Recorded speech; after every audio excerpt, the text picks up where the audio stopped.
주진우 라이브.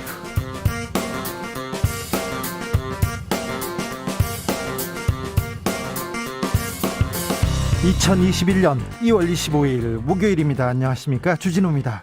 코로나 백신 누가 1호 접종자인가 연일 시끄러웠습니다. 그 질문에 대한 대답을 질병관리청이 내놓았습니다. 내일 오전 9시 전국 각지에서 코로나 백신을 맞을 모든 사람들이 1호 접종자입니다. 드디어 내일 일상으로 가는 그 첫 발을 떼게 되는데요. 백신 접종 준비 상황 주스에서 정리해 보겠습니다. 오늘 문재인 대통령이 부산 가덕도를 돌아봤습니다. 부산 가덕도 신공항 건설 특별법이 내일 국회 본회의에 올라갑니다. 부산시장 선거를 앞두고 매표행위다 이런 말도 들리는데요. 특별법을 심사한 국회 국토위원들이 우려를 표명했다는 이야기도 나옵니다. 그럼에도 불구하고 왜 가덕도인가, 왜 특별법이 필요한지 국토교통위원 김진애 열린민주당 의원과 이야기 나눠보겠습니다. 아울러 서울시장 후보 여권 단일화 논의 어디까지 진행됐는지도 물어보겠습니다.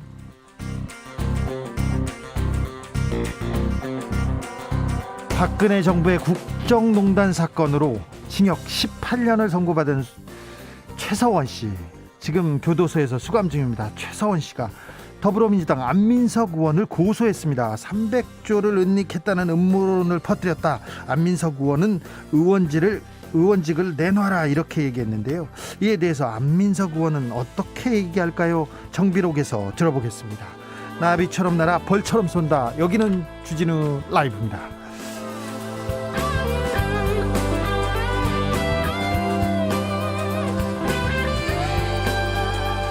오늘도 자중자애, 겸손하고 진정성 있게 여러분과 함께 하겠습니다. 드디어 내일 코로나 백신 접종이 시작됩니다. 전국 1,900여 곳에서 접종을 준비하고 있는데요. 안전하게 그리고 무탈하게 코로나 이겨내기를 기원하겠습니다. 백신 접종에 대해서 궁금한 몇 가지 살펴보겠습니다. 내가 접종 대상자인지 어떻게 하나요? 이렇게 물어보는데요.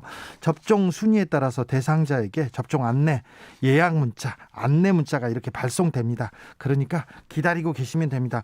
접종 당일날 아파요, 열이 나면 어떻게 하나요? 이렇게 물어보시는 분한테는 37.5도 이상 열이 나면 일단 접종을 연기하는 게 좋습니다. 그러면 다른 날을 잡아줄 거예요. 그러니까 걱정하지 마십시오.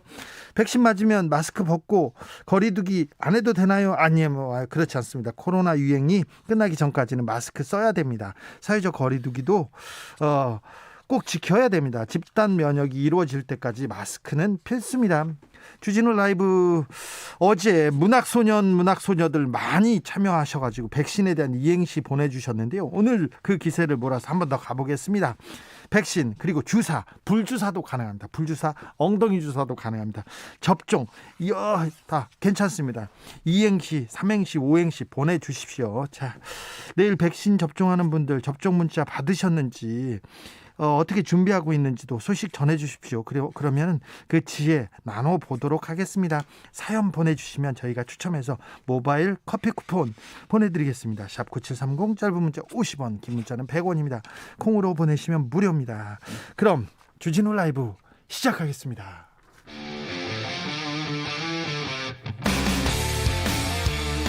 탐사보도 외길 인생 20년. 주 기자가 제일 싫어하는 것은?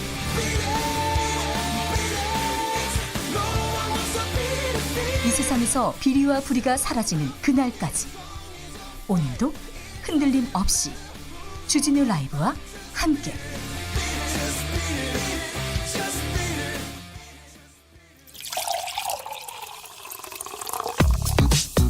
진짜 중요한 뉴스만 쭉 뽑아냈습니다. 줄 라이브가 뽑은 오늘의 뉴스 주스. 정상근 기자, 어서 오세요. 네, 안녕하십니까. 자, 드디어 내일부터 아스트라제네카 백신이 전국 곳곳에서 접종됩니다. 전국 곳곳으로 벌써 출하가 됐죠? 네, 오늘 새벽 5시 50분부터 수송이 시작이 됐습니다. 총 55대 트럭에 나눠 실려서 전국의 보건소 250여 곳, 그리고 요양병원 1,600여 곳에 순차적으로 이동을 하게 됩니다. 한편 백신 배송은 어제 일부 차질을 빚기도 했는데요.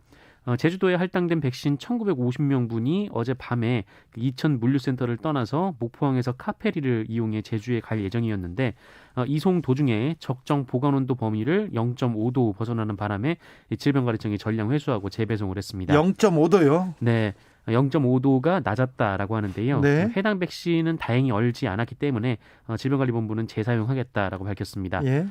질병관리청은 이와 함께 그 1호 백신 접종에 대한 질문에 내일 오전 9시부터 일제히 접종에 들어가기 때문에 그 모두가 1호 백신 접종자다라는 입장을 밝혔습니다. 모두가 1호 백신 접종자입니다. 1호 백신 누가 맞나 계속 얘기했는데 우리나라 1호 백신 접종자가 전 세계적으로 따져보면요. 2억 2,000번째쯤 돼요. 네. 그런데 1호 접종 누구냐, 안전하냐 이렇게 얘기합니다. 그리고 오늘 신문에서 세계 102번째 백신 접종국이 된다.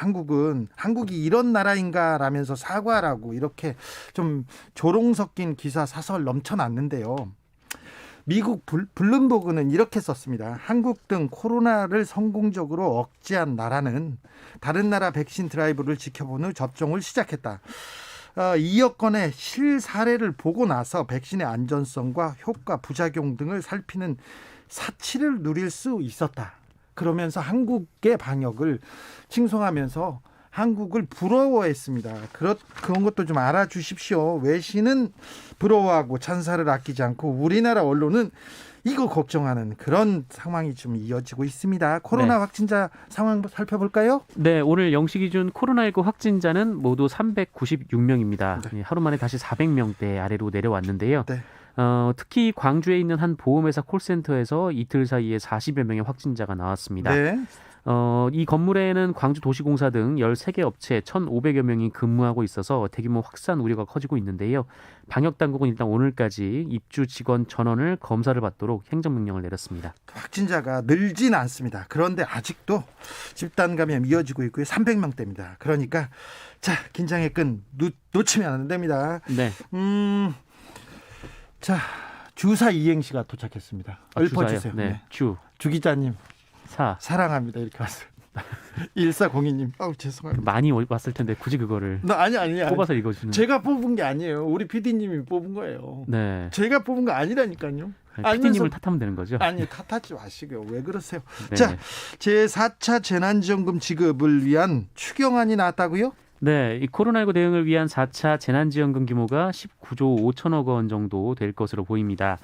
오늘 더불어민주당의 유동수 정책위 부의장이 기자들과 만난 자리에서 4차 재난지원금 규모에 대해서 19조 원 플러스 알파라고 설명했습니다. 예, 19조 원 플러스 알파라고 합니다. 그런데 얼마 전에 이낙연 대표가 홍남기 경제부총리한테 격려했다고요? 네, 이 민주당 박수현 홍보소통위원장에 따르면 그 이낙연 더불어민주당 대표가 지난 14일 고위 당정청 회의에서 홍남기 기획재정부 장관 겸 경제부총리에게 애국은 혼자 하냐라거나 나쁜 사람들이란 말을 쏟아내며 격려했다라고 합니다. 나쁜 사람들이라고 얘기했다면서요? 네, 박수현 위원장은 그 이낙연 대표가 크고 깊은 국민의 고통 앞에서 격려하지 않을 수 없었다라는 말을 했다면서 재정을 걱정하는 정부를 이해하지만 이 재정만 걱정하는 정부의 소극적 태도를 민주당이 더 적극적으로 이끌지 않으면 국민께 희망을 드릴 수 없다는 절박감이 있었다라는 말을 했다고 합니다. 당은 당의 입장이 있고요. 그다음에 기재부는 또 기재부의 입장이 있고요. 그렇습니다. 아무튼 이낙연 대표가 격려했다고 합니다. 한국은행 이번에 기준금리를 동결했습니다. 네, 한국은행 금융통화위원회는 오늘 연 0.5%인 기준금리를 유지하기로 했습니다. 인플레이션 압력에 대한 우려에 선제적으로 대응하기보다는 일단 코로나19로 위축된 소비 등 경기부터 살려야 한다라는 것이 한국은행의 판단이었습니다. 안철수 국민의당 대표 계속해서 지지율이 높아요. 떨어지지 않고 있습니다. 그런데 홍준표 의원과 또 만난다는 보도가 나왔어요. 요새 가까이 지냅니다, 둘이. 네, 두 사람 사이의 분위기가 좋은데요. 예. 안철수 대표가 어제 홍준표, 윤상현 무소속 의원과 비공개 회담을 했습니다. 국민의당 당사에서 만났고 정치 현안을 논의했다라고 합니다. 현안을요? 네, 안철수 후보는 서울시장 선거 출마 이후에 김동길 연세대 명예교수, 네. 반기문 전 유엔 사무총장 등 보수층의 공략에 공을 들이고 있습니다. 얼마 전에 김무성 전 의원도 만났죠? 네, 그렇습니다. 김현철, 김영삼 민주센터 상임이사와도 만났습니다. 이 안철수, 홍준표 이 두 분이 지난 대선에 대선에 나왔던 대선에서 경쟁을 했어요. 네네. 내가 더 야권 후보다 이렇게 얘기하면서 홍준표 의원께서는 안초딩이다, 어린애 같더라, 그러면서 내가 무슨 그런 얘기를 하냐, 둘이 협의를 하냐, 이런 얘기를 했었어요. 네. 그리고 또 홍준표 대표를 지금 무조건 사표된다, 문재인만 웃는다 이러면서 안철수 대표도 홍준표 대표를 좀 비판했는데 둘이서 아주 사이좋게 지낸답니다. 정치는 이런 건가 봐요. 네. 자, 국민의힘 김종인 비대위원장 보수단체 3.1절 집회에 대해서 일단 반대했습니다. 네, 김종인 위원장은 오늘 비상대책위원회 회의 후에 일부 우파 단체의 3.1절 집회와 관련된 질문을 받고 코로나 사태에 대처하는 정부 방침에 따라 많은 사람이 모이는 집회를 금지하고 있는 상황이다라며 정부 방침에 따라야 한다라고 밝혔습니다. 정부 방침에 따라야 된다고 김종인 비대위원장도 말씀하셨습니다. 박지원 국가정보원장이 불법 사찰에 대해서 입장을 냈네요. 네, 박지원 국가정보원장은 최근 논란이 일고 있는 국정원의 정치 개입 비판과 관련해서 사찰성 정보 공개에 대한 국정원의 입장은 확실하다. 국정원은 오직 법에 따라 대응할 것이다 라고 했고요. 왜 하필 이 시점이냐, 정치 개입, 선거 개입이다, 이런 비판에 대해서는 뭐라고 했습니까? 네, 이 최근에 언론 보도는 대법원 판결에 따라 당사자들이 공개 청구를 하고 받은 청구인들의 자료가 언론에 나갔기 때문이다라면서 당사자들이 자료를 어떻게 이용하는지 본인에게 이래라 저래라 할 권한이 없다라고 얘기를 했습니다. 법원에서 판결이 나와서 준 거기 때문에 당사자들이 얘기하는데 우리가 국정원이 나설 일이 아니다, 이렇게 얘기했네요. 네, 그렇습니다. 종교적 이유로 양심적 병역 거부, 그래서 그 군대를 안 가고 다른 대체 복무를 하는 일이 있었어요. 그런데 종교적 이유가 아니라 신념에 따라서 예비군 복무를 거부한 사람한테 무죄가 선고됐습니다. 네, 비폭력 신념을 이유로 예비군 훈련을 거부한 남성에게 무죄가 확정됐습니다. 대법원이 종교적 이유가 아니라 이 신념에 따라 예비군 훈련을 거부한 것을 두고 정당한 사유로 인정한 것은 이번이 처음입니다. 이 대법원은 종교적 신념이 아닌 그 윤리, 도덕, 철학적 신념에 의한 경우라도 예비군법이 정한 정당한 거부 사유에 해당한다고 봐야 한다라고 판시했습니다. 선고를 받은 A씨는 지난 2013년 2월 제대를 하고 예비역에 편입됐으나 2016년부터 2018년까지 16차례에 걸쳐서 동원훈련에 참석하지 않았습니다. 네. 네. 그런데 아무튼 종교적 이유가 아니라 신념에 따라서 판결을 내린 굉장히 의미 있는 기사입니다. 인권 쪽에서도 굉장히 주목해야 될 기사인데요. 저희가 이 문제에 대해서는 후에 한번 더 자세히 다뤄보도록 하겠습니다. 우리나라 인구가 사상 처음으로 감소했습니다. 굉장히 안타까웠고 굉장히 아픈 기사입니다. 네, 통계청에 따르면 지난해 내국인 인구가 사상 처음으로 사망한 사람이 태어난 사람 수를 앞지르면서 3만 3천 명이 감소했습니다. 사망자 수가 다소 늘어난 데다가 출생아 수가 워낙 빠르게 줄어들면서 인구가 줄어들기 시작한 건데 네. 이 출생아 수도 27만 2,400명으로 30만 명 선이 처음 무너졌습니다. 27만 2천 명, 그러니까 30만 명도 출생아가요. 네. 1년 출생아가 그렇습니다. 100만 명이 넘었던 때가 있었는데요. 맞습니다. 50만 명에서 40만 명까지 내려오는데 15년이 걸렸는데 네. 30만 명 선이 무너지는 데는 3년밖에 걸리지 않았습니다. 한 여성이 평생 낳을 것으로 예상되는 평균 출생아 수인 합계 출생률 역시 0.84명으로 세계에서 가장 낮았습니다. 세계에서 가장 낮습니다. 그리고 역대 최저 출산율을 기록하고 있습니다. 한국 사회가 그만큼 건강하지 않다, 미래가 조금 어두워 보인다는 통계인데요. 좀 안타까워요. 쿠팡에서 맥북을 주문했답니다. 네. 그랬더니 철판 2개가 배송했대요. 이게 어떻게 이런 일이 가능할 수 있죠? 네, 좀 황당한 사건인데요. 한 소비자가 온라인 커뮤니티에 본인이 지난 15일 쿠팡에서 544만 5천 원짜리 그 애플의 맥북 프로를 구매를 했는데 네. 다음 날 제품이 와서 뜯어보니까 크기와 무게가 유사한 철판이 들어있었다라고 주장했습니다. 뭐죠? 네, 그래서 박스부터 포장까지 새 제품과 똑같이 돼 있어서 절대 의심하지 않고 개봉을 했다라고 했는데 상장까지 하는 쿠팡에서 이러니 누굴 믿고 사야 하냐라고 토로를 했습니다. 쿠팡에서 뭐라고 합니까? 알고 보니까 다른 소비자가 이 맥북 프로 2개를 구매한 후 이 제품을 빼내고 이 철판을 넣고 재포장을 해서 쿠팡에 반품을 했다라고 합니다. 근데 확인 안 하고 그냥 보낸 건가요? 네, 포장 상태가 완벽해서 새 상품으로 인지를 했고 피해자에게 판매가 됐다라고 쿠팡은 설명했습니다. 환불했죠? 네, 환불 조치 완료하고요. 이 반품을 잘못한 사람에게도 법적 조치를 검토 중이라고 밝혔습니다. 그러네요. 참 웃기다. 주스 정상근 기자와 함께했습니다. 감사합니다. 고맙습니다. 6939님께서 내일 맞으시는 모든 분들 1호십니다. 1호 분들 축하드리고요. 감사합니다. 2535에게 희망을 주시니까요. 얘기합니다. 1927님께서 외국은 대비를 못했으니까 주사라도 맞자. 우리는 대비를 잘한 상태니까 다른 나라 주사 부작용 보면서 안전한지 보면서 더욱더 안전하게 주사 맞는 상태다. 외국에서 보면 부러워할 만하죠. 그렇죠. 이겁니다. 네. 자, 5855님께서 불주사로 또 한 일필의지 하셨습니다. 불안감 조장하는 언론과 정치인들과는 달리 어르신들을 위해 주저없이 팔을 걷어 백신을 맞으시는 요양원 관계자님들 사랑합니다. 당신들은 자랑스러운 대한민국 국민이십니다. 이렇게 보내주셨어요. 그렇습니다. 자랑스럽습니다. 감사합니다. 교통정보센터 다녀오겠습니다. 임초희 씨. 네, 이 시각 교통정보입니다. 지금 비가 오고 있는 남부 지역에 빗길 사고 발생한 곳 있습니다. 남해고속도로 부산 쪽으로 축동 2차로에서 화물차 관련 사고가 났습니다. 일대 막히기 시작했고요. 통영대전고속도로 통영 쪽으로는 진주분기점 1차로에도 사고가 있어서 혼잡합니다. 차로 변경에 유의하셔야겠습니다. 고속도로 가장 길게 정체되는 곳은 수도권 제일순환고속도로인데요. 일산에서 판교 쪽으로는 일산부터 송내까지 18km 긴 구간 정체 이어졌고요. 판교에서 구리 쪽으로는 송파 부근부터 토평까지 15km 구간 지나기 어렵습니다. 서해안고속도로 서울 쪽은 서평택 부근에서 화성휴게소 쪽으로 10km, 매송휴게소부터 용담터널, 일찍에서 금천 사이 막히고요. 이어지는 서부간선도로 성산대교 쪽으로 전 구간 정체인데 광명교와 고척교 사이 2차로에서 차량 화재 사고가 조금 전 났습니다. 주의해서 지나셔야겠습니다. KBS 교통정보센터였습니다. 주진우 라이브.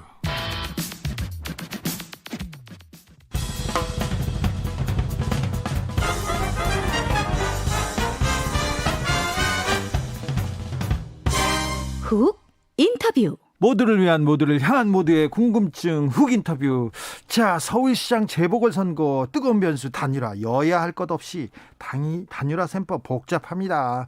자, 야권은 오세훈, 나경원, 안철수 후보까지 신경전이 격화되고 있는데 여권의 단일화 논의 어떻게 진행되고 있을까요? 직접 물어보겠습니다. 김진애 열린민주당 서울시장 후보, 안녕하세요. 네, 안녕하세요. 지난번에는 자가격리 중이시라서 제가 못 뵀고요. 네. 네, 오늘 뵈서 반갑습니다. 아, 그렇습니까? 저도 네. 반갑습니다. 자, 여권 단일화 논의 어떻게 돼가고 있어요? 신문에 나오는 걸 그대로 믿지는 마시고요. 네. 여러 가지 언론 플레이도 있고 그럴 테니까 네.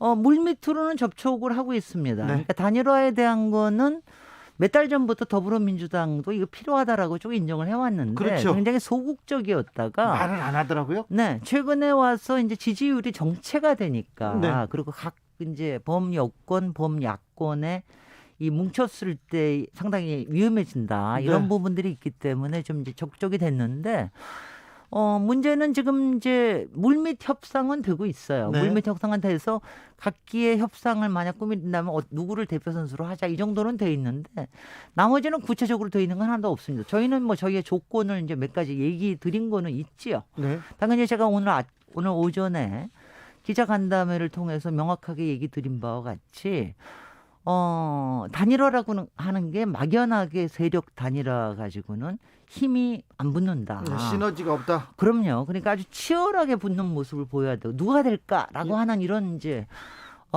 기대감을 좀 불러일으켜야 되고 그 다음에는 정책 공감이 이루어져야 되는데 지금 현재 제가 이제 예를 들자면 가령 박영선 후보 같은 경우에는 그분의 21분 도시 공약 같은 거는 완전히 허구고. 허구예요? 네. 그다음에 수직 정원 같은 거는 완전 표절에 가까운 거기 때문에. 허구하고 표절입니까? 박영순 후보의 네. 지금 그래서 공약은? 그런 거는 전 만약 경선에 최종 후보가 되면은 그거는 철회하시라. 네. 이런 얘기를 제가 오늘 아침에 했고요. 저희가 만약에 지금 네. 박영선과 김진애가 둘이 네. 공약을 놓고 네. 수직 정원을 가지고 얘기하면 바로 수직 낙하합니까? 아니 제가 왜냐하면 그거는 제가 이제 이런 얘기를 했는데 네. 저는 이제 도시 전문가이기 때문에 제가 카이스트에서 미래 도시에 대해서 가르치기도 하고 예. 스튜디오도 하고 그랬는데 박영선 후보가 가져온 거는 그냥 F학점입니다. F학점이요? 기본적으로. 네. 네, 거기다가 똑같은 얘기만 본인이 소화되지 않은, 본인이 설명하지 못하는 거를 똑같이 하는 거는 마치 네. 앵커가 똑같은 걸 외워가지고 네. 반복하는 것처럼 들리고, 특히 수직 정원에 대해서는요. 네. 기자분들이 저한테 물으세요. 그게 아, 뭐냐고. 그거를요? 아니, 그래서 그걸 박영선 후보한테 물어봐야지 왜 제가 설명을 해야 됩니까? 그래서 제가 오늘은 문제 제기만 했고, 그동안도 뭐 살금살금 문제 제기는 했지만, 앞으로 이제 토론에서 뭐 이런 부분에서 제가 명확하게 내용에 대해서 계속 비판을 할 겁니다. 자, 그 박영선 후보의 공약 나왔으니까 다른 후보의 공약도 좀 물어보겠는데, 서울시장 후보들의 토론회 보시고 공약을 이렇게 쭉 보실 거 아니에요? 네. 누가 눈에 보입니까? 어떤 공약이 눈에 아니, 띕니까? 왜냐하면은 아무도 안 되는 게요. 10년 전 올드 페이스들이 다 나와가지고 네. 아무것도 안 한 사람들이 나오기 때문에, 더구나 도시를 모르는 사람들이 했기 때문에, 가령 안철수 후보 75만 원 주택 공급을 하겠다고 했는데 매년 15만 원씩 했다는 거 아니에요? 우리가 90년대에 200만 원을 지을 때도 네. 10년 평균 연간 12만 원밖에 못 지었어요. 아, 그래요? 그때는 계속 지었는데. 그러니까 완전 호흡을판이었잖아요, 네. 당시에는. 그런데 지금 연간 15만 원을 짓는다는 건 불가능합니다. 그래서 저는 아주 면밀하게 따져서 연간 10만 원까지는 가능할 수 있다. 그래서 5년 동안 50만 원을 할 수 있다. 그리고 구체적으로 어디에다 할 수 있는 데까지도 제가 제시를 했죠. 근데 이 안철수 후보는 그냥 호응에다 찍겠다는 거예요. 뭐 네. 비슷하게 나경원 후보도 65만 원 했기 때문에 비슷하고, 오세훈 후보는 서울시를 경영을 해봤기 때문에 네. 그렇게 허무맹랑한 걸 하지는 않습니다. 네. 그리고 우상호 후보는 오늘 이런 거 다 얘기해. 우상호 후보는 뭐 이제 지하화하는 걸 너무 좋아하시는데 네. 지하화하고 그 위에다 하려고 그러면은 그 결정하는 데만도 5년 이상 걸리거든요. 아, 그러니까 예. 5년 내에는 절대로 못하는 거를 얘기를 하시니까 좀 제가 비판을 했고요. 박영선 후보는 앞에서 얘기한 대로 완전히 SF. 네. 제가 SF 영화, SF 소설 많이 하거든요. 예. 근데 그런 식의 SF를 현재의 정말 위기에 있고, 네. 또 코로나 위기와 부동산 위기가 있는 이런 절박한 현장에서 1년 3개월짜리 서울시장이 네. 그런 SF적인 그 호구를 들이댄다라는 거는 상당히 문제가 있다고 봅니다. 알겠어요. 근데 도시공학 전문가고 다 전문가고 알겠는데, 좀 누구는 좀 잘하더라, 괜찮더라 이런 얘기도 좀 해주시지 그러세요? 아니, 지금 이제 제가 어저께 조종훈 후보하고 토론을 했습니다. 네. 어저께 이제 지금 이제 그 계속해서 3자 단일화라는 얘기가 나오는데 네. 그것도 전혀 아니에요. 그래요? 저희는 열린민주당에서는 정확하게 조건을 제시했을 때 두 가지를 제시했어요. 어떤 겁니까? 하나는 박원순, 박영선 했을 때처럼 페어플레이 경선을 해야 된다. 그러니까 예. 내용을 점검할 수 있는 걸 네. 해야 된다. 그다음에 두 번째는 조정훈 후보하고는 안 된다. 왜냐하면 조정훈 후보는 기본적으로 더불어시민당, 더불어민주당의 위성정당에서 출발한 사람이다. 네. 그리고 거기에는 지금 정당 지지도도 솔직히 너무너무 낮다. 그래서 거기하고는 안 되고, 또 하나는 조정훈 후보가 네. 들고 나오는 의제는 굉장히 신선하고 참신한 건 사실이지만, 제가 어저께 토론을 거의 한 100분을 했습니다. 네. 110분 했습니다. 근데 그렇게 하고 난 다음에 제 결론은 뭐냐면은 제가 대선에 나가시라고 그랬어요. 대선에 나가는. 뭐냐면은 지금 주 4일제라든가 네. SH공사의 뭐 주식 상장이라든가 이런 부분들은 그거는 국가적인 과제지 서울시의 이슈가 들은 건 아니에요. 네. 그러니까 그런 걸 가지고 나오는 후보하고 그대로 앉아서 얘기할 수는 없다. 네. 제가 뭐 그래서 그런 점에서 명확하게 얘기를 드렸거든요. 네. 저기 더불어민주당에. 근데 더불어민주당에서는 계속해서 무슨 이상한 얘기들이 흘러나오는데 그거 다 한 번도 얘기된 적 없는 겁니다. 더불어민주당에서는요. 네.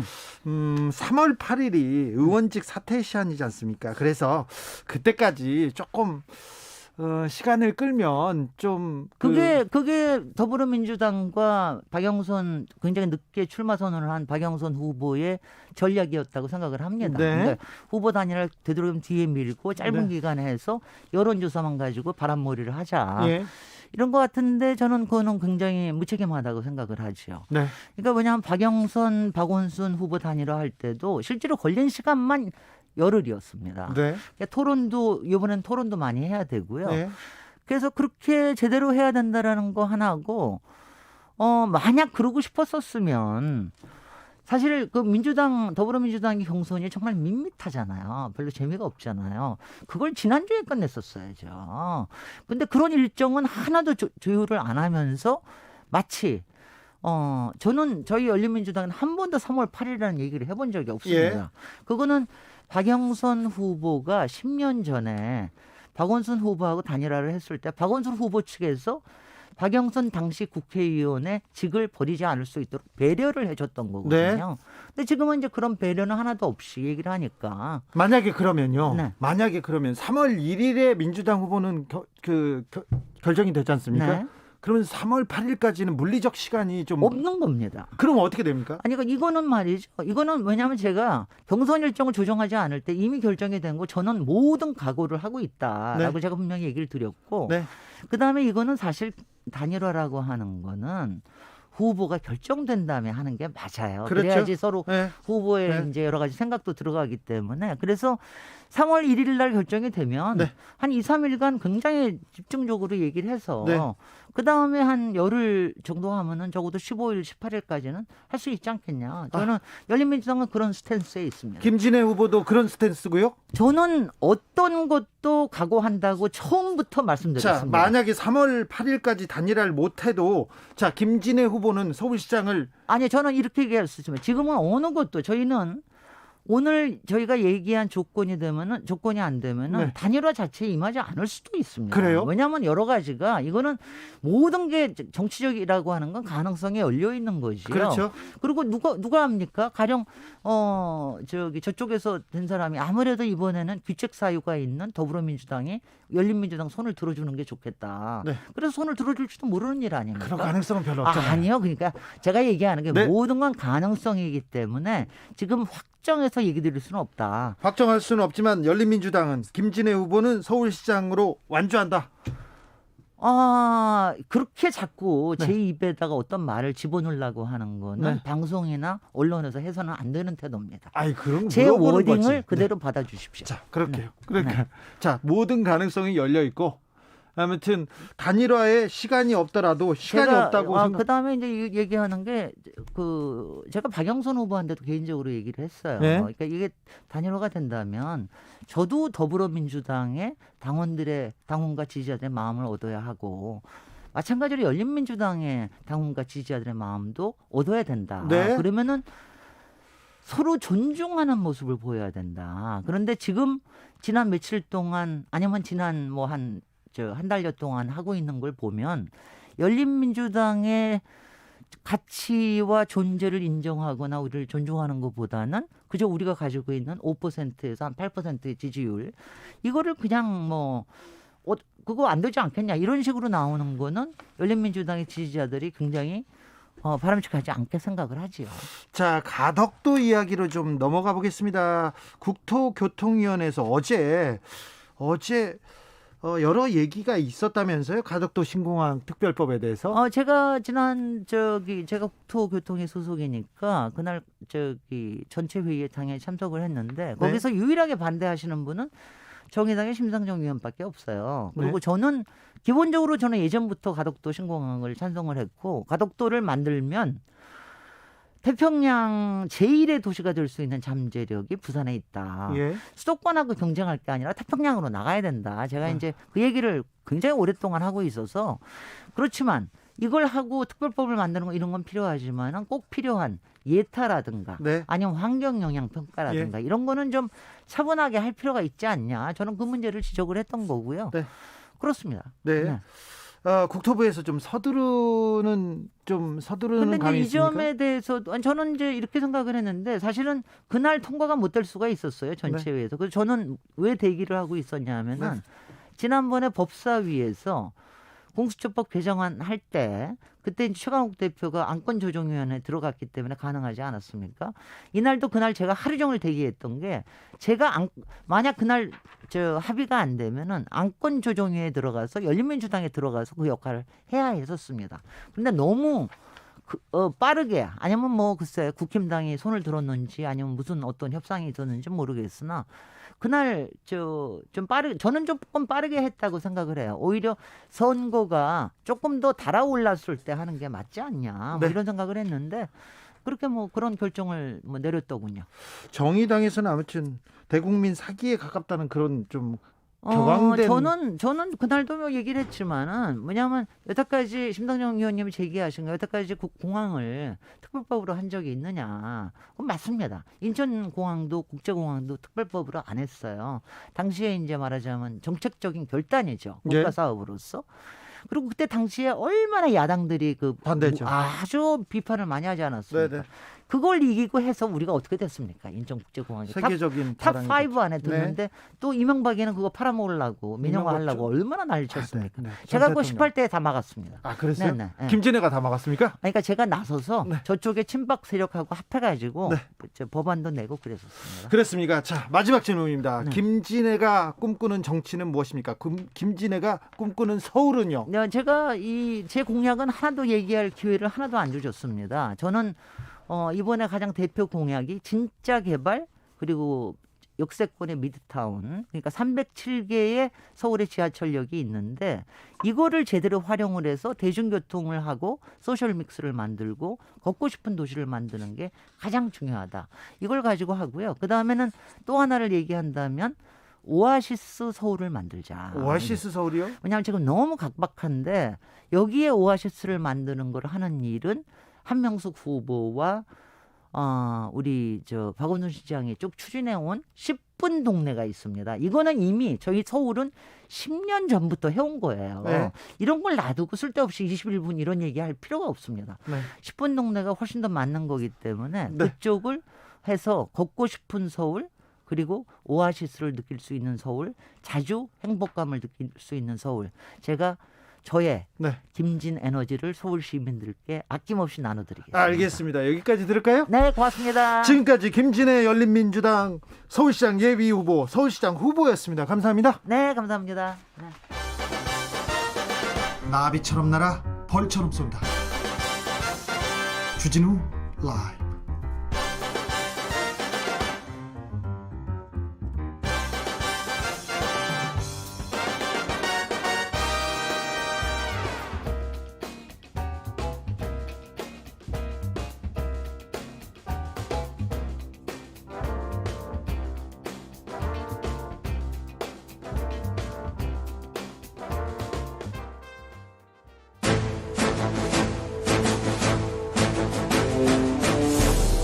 때는 2021년 여야의 5선 의원 둘이 훗날 태평성대를 위해 큰 뜻을 도모하였느니라.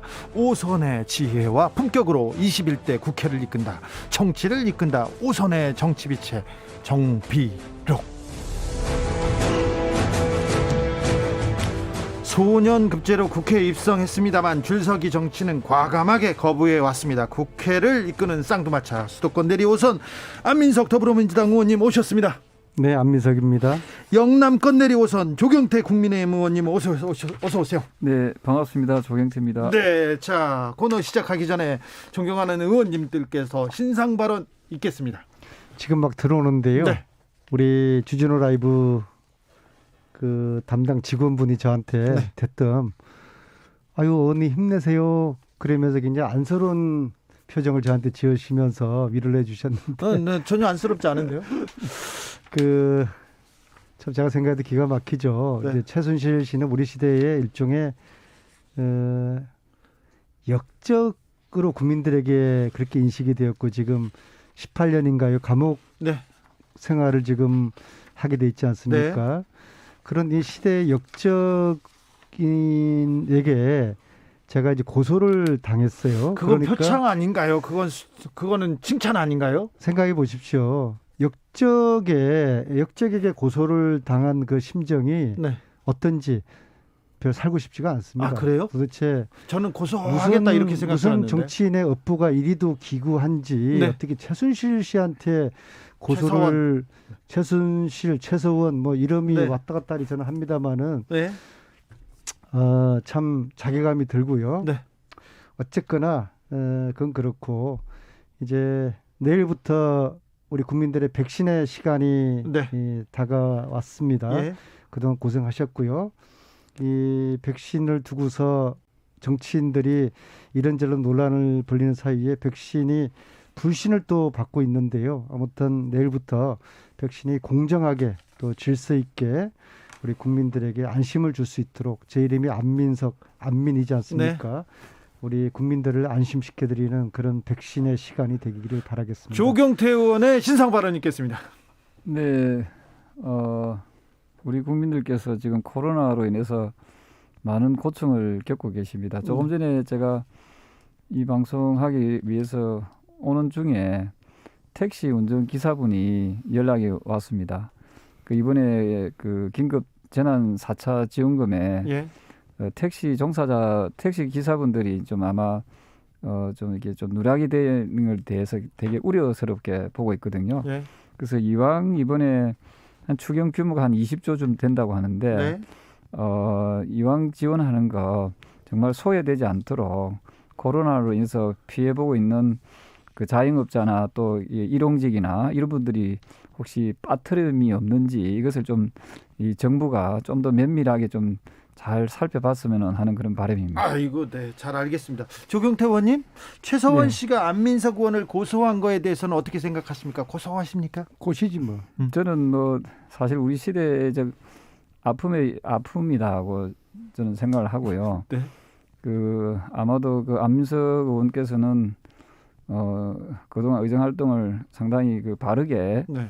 그 해오셨다고 저는 보고 있습니다. 예. 다만 이제 상대적의 고소인 측에서 봤을 때는 또 자신들이 또 억울한 부분이 많다 뭐 이런 또 주장인 것 같아요. 네. 뭐 물론 이제 법적 그 다툼이 있겠지만은 어쨌든 앞으로 이런 그 좀 비극적인 일들이 그 일어나서는 안 된다 이런 생각이고요. 지금 문재인 정부가 또 문재인 정부에 와서도 보면은 또 여러 가지 좀 아쉽고 또 국민들의 관점에서는 또 제2, 제3의 그런 그 일들이 자꾸 벌어지는 거 아닌가 하는 우려들을 많이 하고 계시거든요. 그래서 저는 이런 아픈 역사들이 계속 반복되는 것은 상당히 좀 옳지 못하다 저는 그리 보고 있습니다. 정치인의 양비론적인 자세는 대단히 유감스러운 것이고요. 네. 오죽했으면 결국 그런 말씀이잖아요. 오죽했으면은 그 최서원 씨가 고소를 했겠냐. 얼마나 억울했으면. 그 참 유감스러운 말씀이고요. 아니 근데 고소 내용을 보니까요, 한 가족을 정치적 희생양으로 말살했다고는 하는데, 정유라 씨 지금 얼마나 떵떵거리며 잘 살고 있는데요. 네. 그런데 아무튼 보면요, 안민석 의원이 큰 일을 했네 막 이런 사람들도 많아요. 예, 그런데 제가 일단 최서원 씨의 의도가 뭘 거라 생각을 해봤어요. 예, 두 가지일 거라고 봅니다. 이제 첫째는요.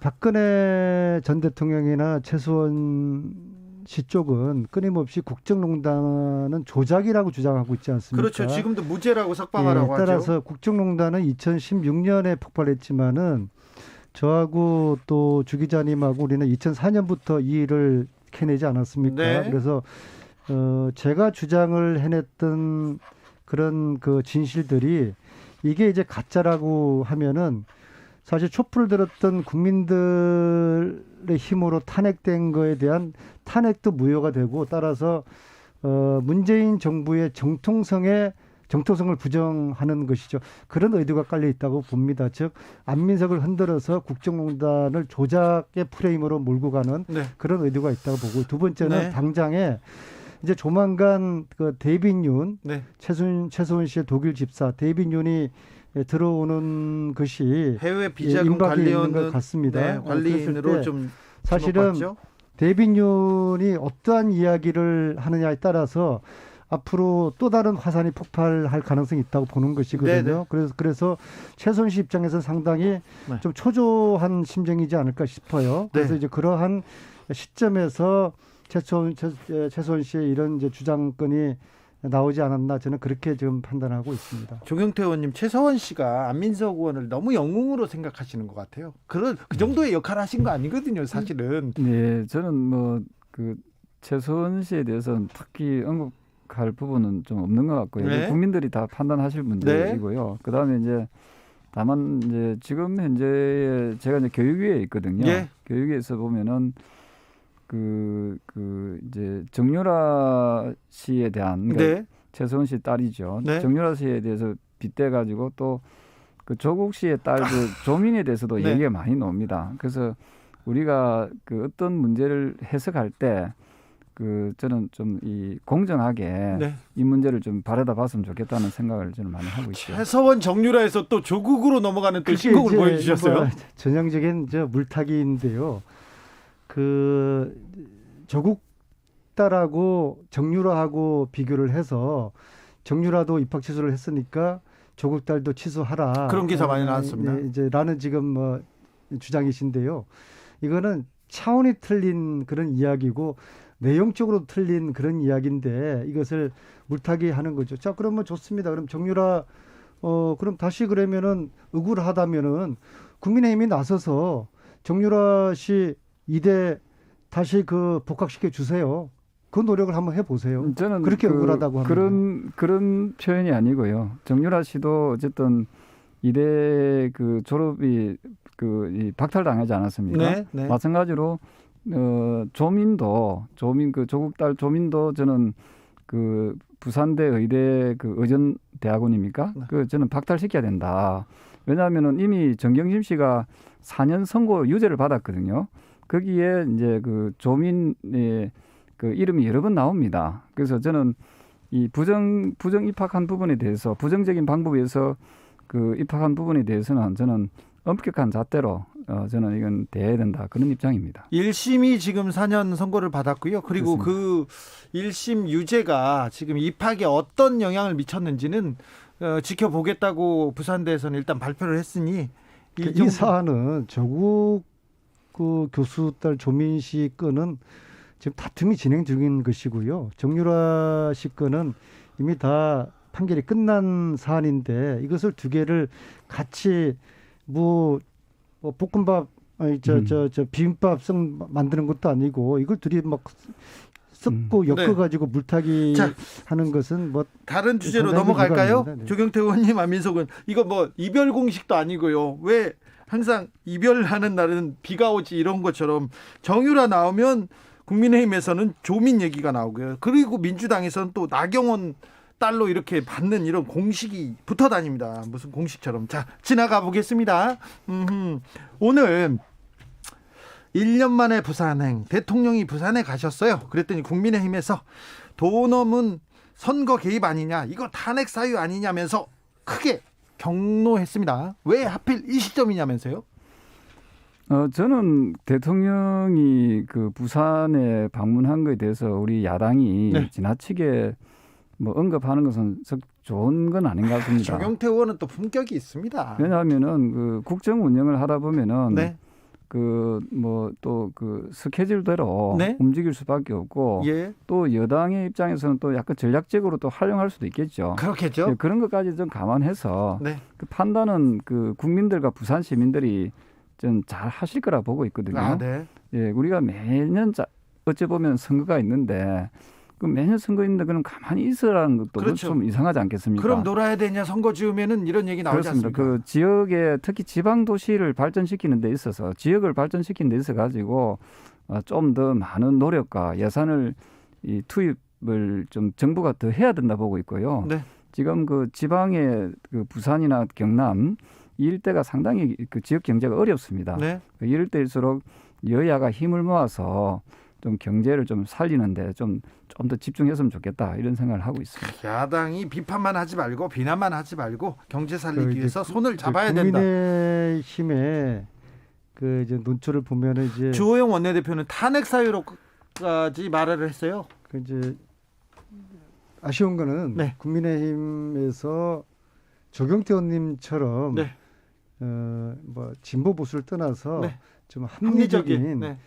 원칙적인. 합리적인 그런 분들이 별로 없다는 게 유감이고요. 네. 지금까지 보면은 코로나 전국에서는 시대적인 위기 상황을 국민들이 맞이해서 불안해하고 지금 아주 두려움의 시대지 않습니까? 네. 이때는 여야가 어디 있겠습니까? 그렇죠. 방역이 잘 되도록 여야가 함께 힘을 모으고 또다시 백신의 시간이 왔으면 이 백신이 공정하고 질서 있게 잘 국민들이 맞을 수 있도록 여야가 힘을 도우고 그런데 오히려 그런 정치권에서 지금 위기를 항상 발목 잡기로 지금 일관을 하니까 국민의힘이 국민들의 마음을 못 잡고 있다고 보는 것이거든요. 네. 그런데 국민의힘 지도부부터 네.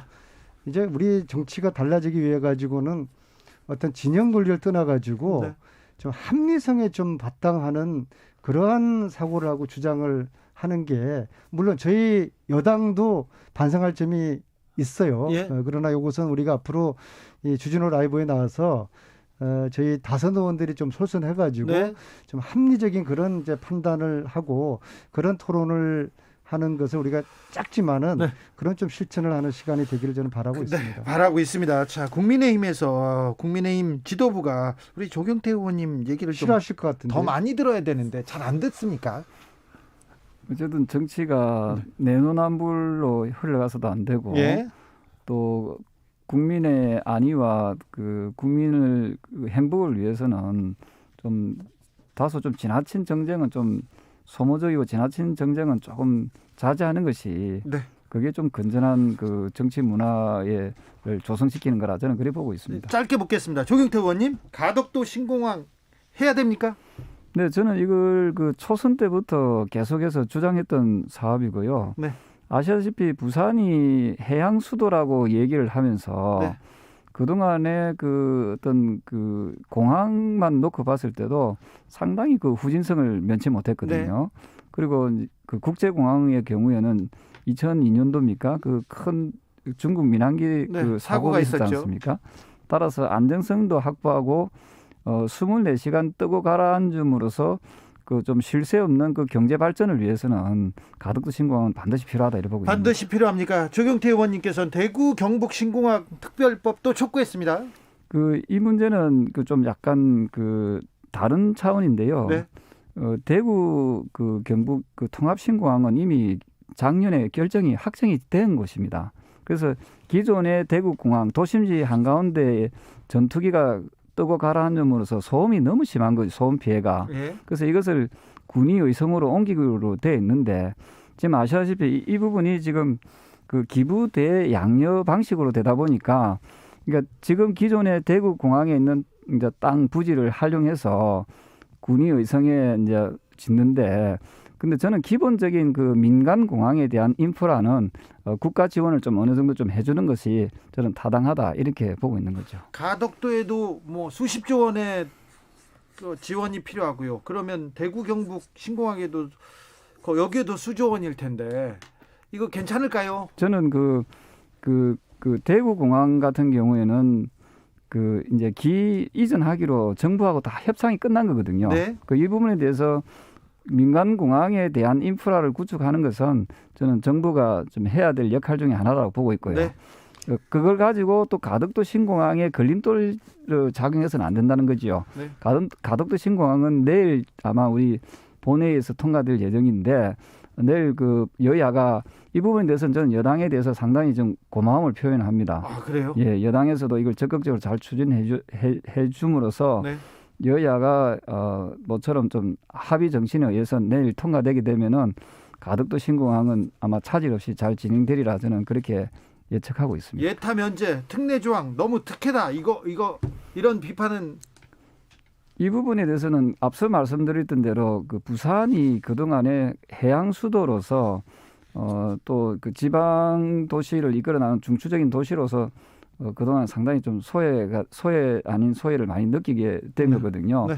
그래서 이번에 늦었지만 정부와 우리 정치권에서 한마음이 돼서 이 부분에 대해서는 그 물론 군데군데 어려움은 있겠지만 네. 우리가 이 단순하게 부산의 발전으로만 보지 말고 네. 국가 균형 발전과 또 넓게는 대한민국의 발전에 이바지할 것이다. 저는 그렇게 보고 있습니다. 가덕도 신공항 특별법이 국회 법사위를 통과했습니다. 그러니까 예비 타당성 조사는 면제가 가능하게 됐습니다. 이 부분에 대해서는 안민석 의원도 열심히 노력하셨죠? 아무리 바람이 불어도 배는 가듯이 네. 우여곡절 끝에 내일 가덕도 특별법 가덕도 신공항 네. 특별법은 본회의에서 통과가 될 거라고 이제 보고요. 예. 노무현 대통령에서 시작된 가덕도 공항이 문재인 대통령에 이르러 결실을 맺는 그런 역사적인 시간이 내일 될 거라고 보고요. 그렇게 되겠네요. 여러 가지 타당성 문제라든지 여타 이런 문제에 대한 문제는 국회에서 계속 더 이제 따지고 또 이후에 실무적인 과정에서 심의를 꼼꼼하게 이제 해야 될 거라고 보고요. 근데 여기서 이제 두 가지 문제를 제기하고 싶은데요. 첫째는 과연 지금 국민의힘에서 네. 이 가덕도 특별법에 대한 당론이 모아졌느냐. 여전히 주호영 원내대표께서는 가덕도 신공항 흔들기를 지금 하고 있는 것이거든요. 그래서 조경태 의원님이 말씀하신 그런 논리와 주장을 가지고 국민의힘 지도부를 설득을 해서 깔끔하게 국민의힘에서 당론으로 모아주기를 바라고요. 지금 시간 얼마 남지 않았지만요. 네. 두 번째로 가덕도 신공항은 영남 지역에 필요한 국제공항을 만드는 건데 네. 이것을 TK 지역에도 하나 만들고 PK 지역에도 만들고 이건 재정적으로 가능하지가 않을 것입니다. 그래서 물론 조경태 의원님의 또 당대표를 또 출마하셔야 되니까 또 TK에 많은 또 국민의힘 표가 있지 않겠습니까? 네. 그런 심정은 이해하지만은 이 부분에 대해서 좀 소신 있는 입장 정리가 필요할 것 같습니다. 저희는 잠시 쉬었다가 6시에 정비로 이어가겠습니다. 그때는 조경태 의원님이 발언으로 시작하겠습니다.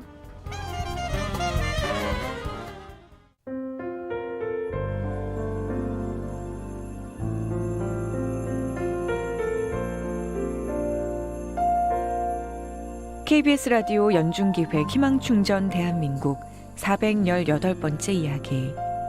안녕하세요. 아나운서 이연주입니다. 올해 초등학생이 된 성찬이는 학교에 간다는 생각에 설레는 날들을 보내고 있습니다. 할머니와 단둘이 생활하면서 늘 사람이 그리웠던 성찬이. 얼른 학교에 가서 선생님을 만나고 친구들도 많이 사귀고 싶습니다.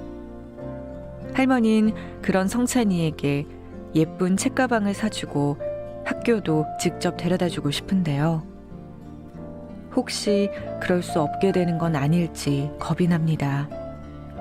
얼마 전 계단에서 넘어지는 바람에 일어서는 것조차 버거워졌기 때문입니다. 25년째 신장질환으로 혈액투석을 받고 있던 할머니는 갈수록 무너져가는 현실이 야속하기만 합니다. 성찬이와 할머니의 차디찬 일상이 곧 다가올 봄처럼 따뜻해질 수 있도록 여러분이 힘이 돼주세요. 코로나19 여파로 사례자와 취재팀의 안전을 위해 사연으로 대신 전달합니다. 여러분의 따뜻한 손길이 희망의 빛이 됩니다. ARS 060-700-1580 060-700-1580 한 통화 3,000원으로 희망을 선물해주세요. KBS 라디오 연중기획 희망충전 대한민국은 초록우산 어린이재단, 인탑스 주식회사 그리고 청취자 여러분과 함께합니다. ARS 060-700-1580 한 통화 3,000원입니다.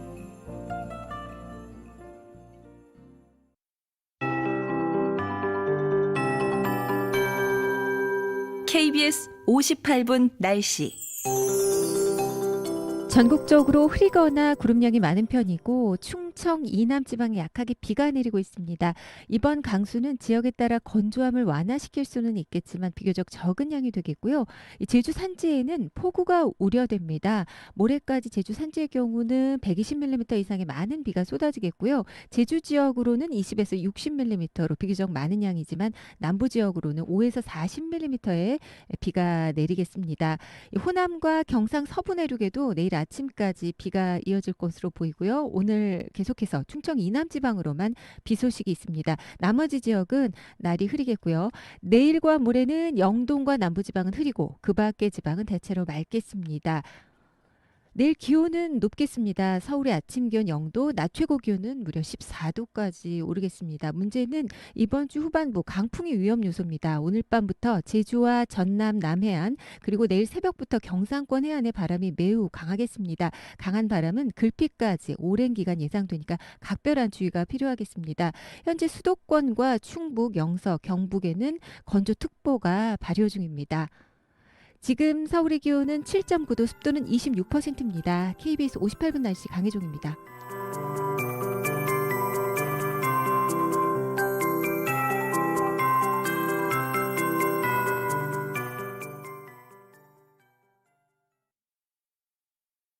정성을 다하는 국민의 방송 KBS가 6시를 알려드립니다.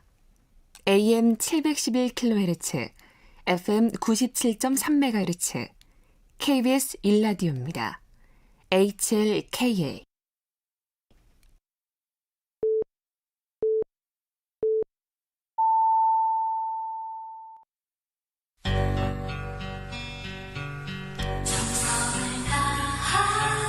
정성을 다하는 국민의 방송 KBS 주진우 라이브. 그냥 그렇다고요. 주진우 라이브 정비록 이어가고 있습니다. 6081님께서 이분 이름은 모르지만 정말 멋진 분이네요. 야당에도 이런 분이 계시다니 존경합니다. 당대표 추천입니다. 이거 조경태 의원님, 이거 팔촌 동생 아닙니까 이거? 뭐 그렇게 예측이 됩니다. 네, 알겠습니다. 5562님 이렇게 또 조경태 의원님은 바로 인정합니다. 대통령 부산 가는 거 그럴 수 있지. 이게 너무 헐뜯지 말자 이렇게 바로 얘기하지 않습니까? 5562님께서 답답합니다. 선거용으로 여당이 떠드는 거죠. 이미 국토부가 밑장 가는 거 안 보입니까? 선거 끝나면 타당성, 합리성 거론하면서 가덕도는 무효화 될 것입니다. 이렇게 얘기하는 분도 있습니다. 조경태 의원님. 네, 그 가덕도 신공항 부분은 그 국가 균형 발전적 시각과 또 부산이 앞서 말씀드렸던 대로 해양 수도로서의 네. 자리매김을 위해서는 그 저는 좀 반드시 필요하다고 보고 있고요. 예. 그리고 그 대구의 그 통합공항은 이게 대구에 있는 기존의 공항을 이전하는 거거든요. 네. 그래서 전액을 다 국가가 부담하는 게 아니고 그 기존에 있는 대구 공항에 있는 그 부지를 이제 매각하고 그걸 개발해서 나오는 이익금을 가지고 공항을 짓는 거거든요. 큰 재정 부담은 또 예, 훨씬 더 들 들죠. 그래서 다만 이제 거기에 대한 기본적인 인프라를 그 지금 현재로서는 지자체가 부담하도록 하는데 네. 사실 지방의 재정이라는 것은 좀 뻔하지 않겠습니까? 네. 따라서 그 부분의 일부를 그 국가 재정이 좀 들어가는 부분에 대해서는 좀 지원해달라는 그런 내용이기 때문에 네. 이것은 가덕도 신공항 문제하고는 좀 별개로 좀 봐주시면 좋겠습니다. 그럴까요? 네. 아무튼 지금 국민의힘에서는 대통령이 지금 선거 개입했다고 막 큰 목소리를 내고 있습니다. 근데 조경태 의원은 네, 그도 말씀드리지만 좀 지나친 그 해석은 이게 그야말로 그게 정치 공세로 이어지기 때문에 네. 그 우리 당도 이런 부분에 대해서는 네. 조금 좀 자제할 필요가 있다. 저는 그래 보고 있습니다. 조경태 의원님, 부산시장 선거 어떻게 흘러가고 있습니까?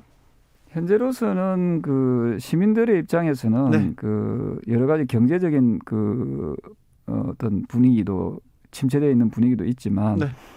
이게 결격 사유가 어쨌든 그 전직 그 시장의 성추행으로 발생한 문제입니다. 네. 따라서 그러한 부분에 대해서 시민들께서 잊지 않고 잘 인식하고 있기 때문에 안민석 의원님 이 네, 얘기 나올 줄 알았죠? 그 참 뭐 레코드판 계속 트시는 것도 아니고 이양제 낙장 불입이지 않습니까? 이제 선거는 시작이 됐는데요. 아니, 오선 의원의 문제는 품격 얘기했는데 낙장 불입이 왜 나와요? 그보다 더 꼭 짚히는 표현이 어디 있습니까? 알겠어요. 이미 네. 판은 벌어진 거예요. 자, 네. 근데 서민의 눈높이에 문제는 네. 서울이든 부산이든 예. 선거 분위기가 안 뜨고 있지 않습니까? 네. 근데 왜 그럴까? 지금 국민들은 첫째 코로나 때문에 이게 죽느냐 사느냐 예. 집안에서 정말 방콕하면서 네. 이 어려운 시간을 보내고 있는데 네. 선거에 대한 관심이 떨어질 수밖에 없죠. 네. 둘째, 민생의 문제가요. 네. 제가 그저께 점심 때 명동에 갈 일이 있어가지고 네. 우리는 식당에 갔는데 그 식당 사장님이 저를 알아보시고 인사를 하길래 네. 제가 요즘 어렵죠. 그러니까 아유 의원님 여기 종업원들 9명 있었는데 8명을 내보냈습니다. 아이고. 네. 우리나라 한복판에 명동의 식당이 그 정도면은 좀 우리나라 지금 자영업자들이 곡소리가 나는 거 아니겠습니까? 네. 이렇게 지금 먹고 살기 힘들고 네. 자영업자들이 문 닫을 이런 판에 선거라는 거에 관심이 생기지가 않겠죠. 네. 근데 이제 부산 같은 경우에는 제가 최근에 좀 몇 차례 이제 다녀보면서요. 저는 근본적으로 그런 정치적인 회의를 하는 겁니다. 예. 제가 부산에서 가장 잘 나가는 후보 있지 않습니까? 네. 박모 그 예비 후보께서 저는 과연 저분이 정치를 해서가 될 건가? 본인이 모시던 주군이 감옥에 있고 그리고 그 제목이 뭡니까? 정말 국가 권력을 가지고 농간을 부리고 사기를 친 거예요. 예. 그러면은 그분을 가장 핵심에서 모셨던 청와대에서 뭐 정무수석도 했고 특보도 했고 그러지 않습니까? 네. 그런 분들은 정치 도의상 상식상 자숙을 해야 될 시기이다. 네. 자기 주군은 감옥에 있는데 본인은 아무렇지도 않다는 듯이 선거에 출마해가지고 표를 구걸하는 이러한 정치 문화의 행태는 참으로 서글픈 행태인 거죠. 그리고 그런 분이 지금 현재 1위를 달리고 있다는 것이 네. 참 우리나라 정치가 네. 이랬어야 되겠냐는 생각이 들고요. 그다음에 그분이 지금 현재 문제가 되고 있는 네. 국정원 불법 사찰의 핵심 인물로 책임자로 지금 지목되는 거 아니겠습니까? 네. 그런데도 몰랐다고 하면서 저는 이거 몰랐을까? 몰랐다고 하면은 무능하거나 직무유기고 네. 몰랐을 리가 없다고 국민들이 믿는 건데 그래 알았다. 이러이러한 이유 때문에 사찰을 할 수밖에 없었다. 이렇게 이야기를 하는 게 정직하고 솔직한 정치인의 모습인데 네. 그걸 아직 부인해 버리니까 네. 참으로 저는 이해할 수가 없습니다. 조경태 의원님, 부산 민심이 박형준 후보에게 지지를 더 많이 보내고 있는 것 같습니다. 조경태 의원님, 안민석 의원님의 좀 지적에 대해서는 어떻게 보시는지요? 사실은 어떤 그 개인이나 후보에 대해서는 좀 이렇게 말씀하실 때 조금 더 그 신중을 기했으면 좋겠습니다. 그 박 후보가 안민석 의원님 신중하지 않다는데 아니, 네. 국가 권력을 가지고 네. 사기를 쳤다는 표현은 저는 좀 아니 부적절한 그 반응이고요. MB가요. MB가 그랬단 말이에요. 네. 그럼요. 그래서 저는 이제 그 이명박 혹시나 대통령 얘기 나오니까 바로 또 제가 이제 쓰고 청취자라는 입장에서 봤을 때는 예. 이제 그 후보에 대한 예. 저 비판으로 들려서 네. 좀 그렇게 느껴졌고요. 그리고 국정원 사찰 문제는 네. 역대 정권이 다 이루어졌다는 것은 우리 다 알고 있지 않습니까? 예. 그래서 그 제가 지난번에도 이 시간에 나와서 말씀드렸지만은 네. 보궐선거 끝나고 나서 네. 역대 정권에 대해서 그걸 쭉 다 해보자. 다 한번 네. 살펴보자. 일단 그런 이야기를 드린 거죠. 노무현 정부 때는 없었고 김대중 정부의 초기에는 있었다고 얘기는 했었어요. 그런데 김대중, 노무현 역대 정권 얘기를 다 해보자. 네, 선거 네. 끝나고. 예, 제가 지금 1월 달부터 조경태 의원님하고 이 라이브 주진우 라이브 출연을 하면서 네.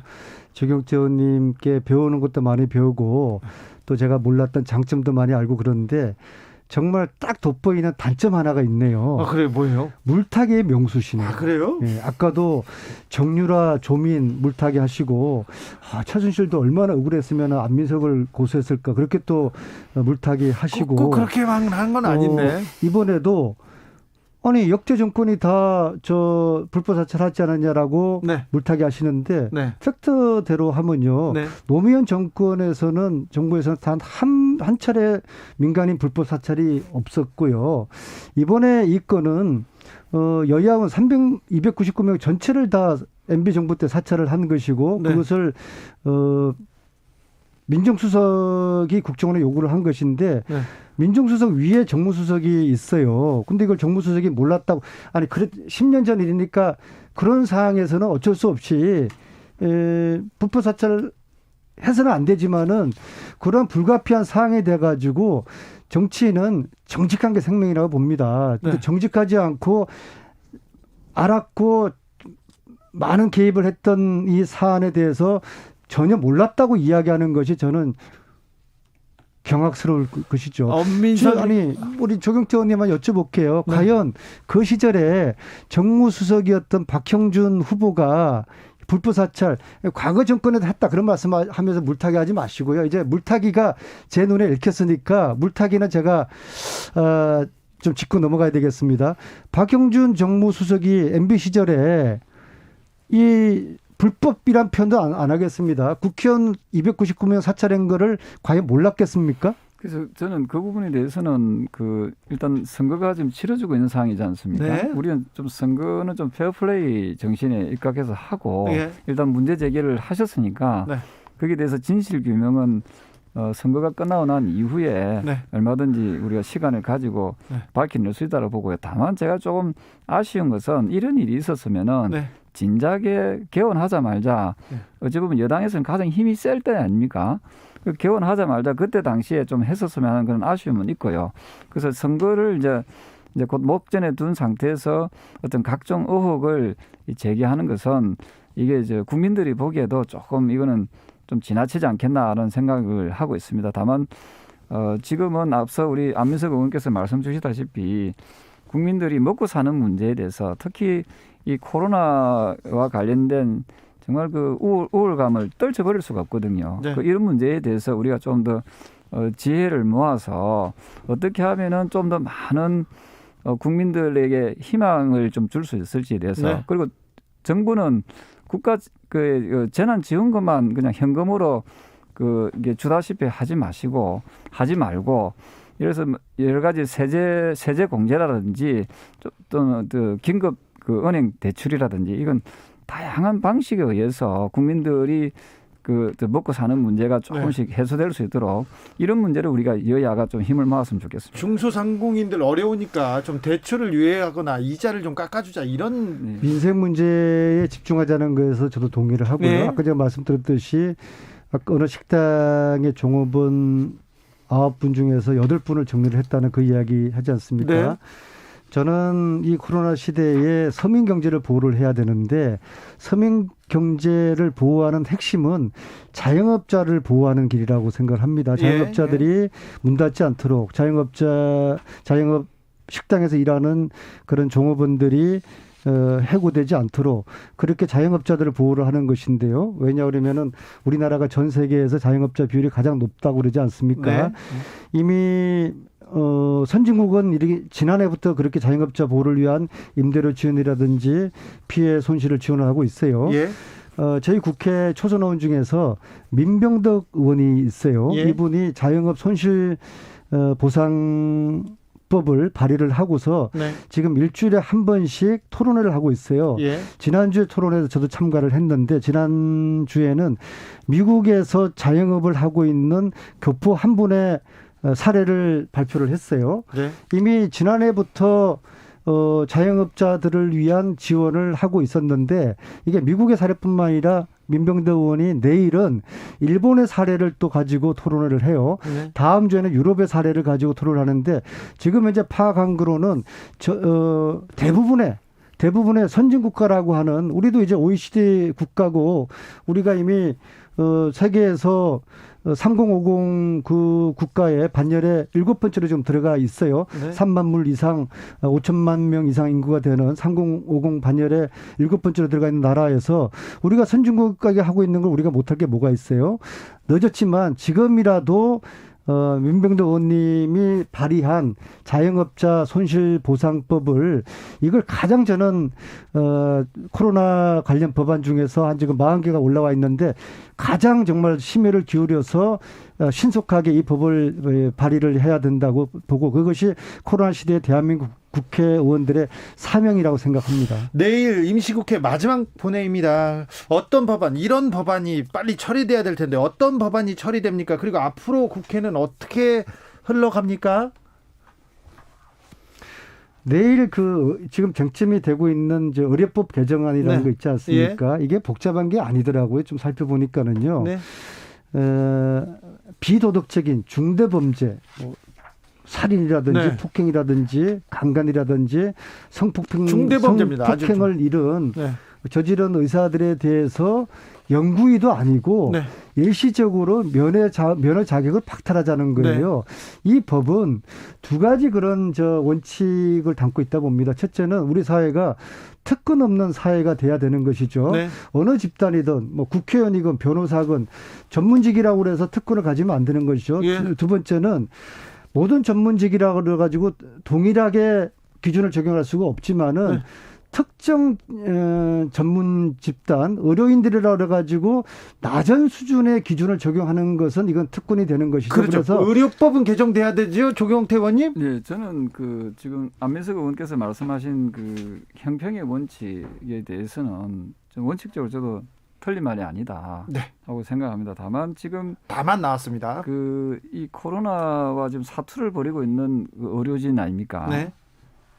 지금 이 코로나와 지금 이 한 사람이라도 코로나로부터 한 사람이라도 더 더 구해야죠. 생명을 구하기 위해서 네. 사투를 벌이고 있는 이 의료진 네. 의사의 그 의료진들의 전문가들에게 또 이 고마움을 표현을 못할 망정 네. 이 면허증을 박탈시키겠다고까지 하니까 상당히 지금 그 의료 쪽 단체에서는 총파업 카드까지 이렇게 네. 꺼내들은 그런 상황이거든요. 코로나를 엄중한데 왜 하필 지금 그렇습니다. 그래서 지금 그리고 또 하나가 그 일본이 지금 백신의 그 지금을 가지고 왔지만 이게 제대로 지금 작동이 안 되고 있습니다. 일본은 그렇답니다. 왜 그런가 하면은 이 막상 이게 백신이 도착했어도 이게 어떤 방식으로 어떤 그 형태로 이걸 백신을 이게 국민들께 나올 건가에 대해서 예방 주사를 놓을 건가에 대해서는 이게 경험이 없는 거거든요. 네. 그래서 저는 지금은 그 의료진들이 일단 그 코로나에 대해서 종식될 때까지 네.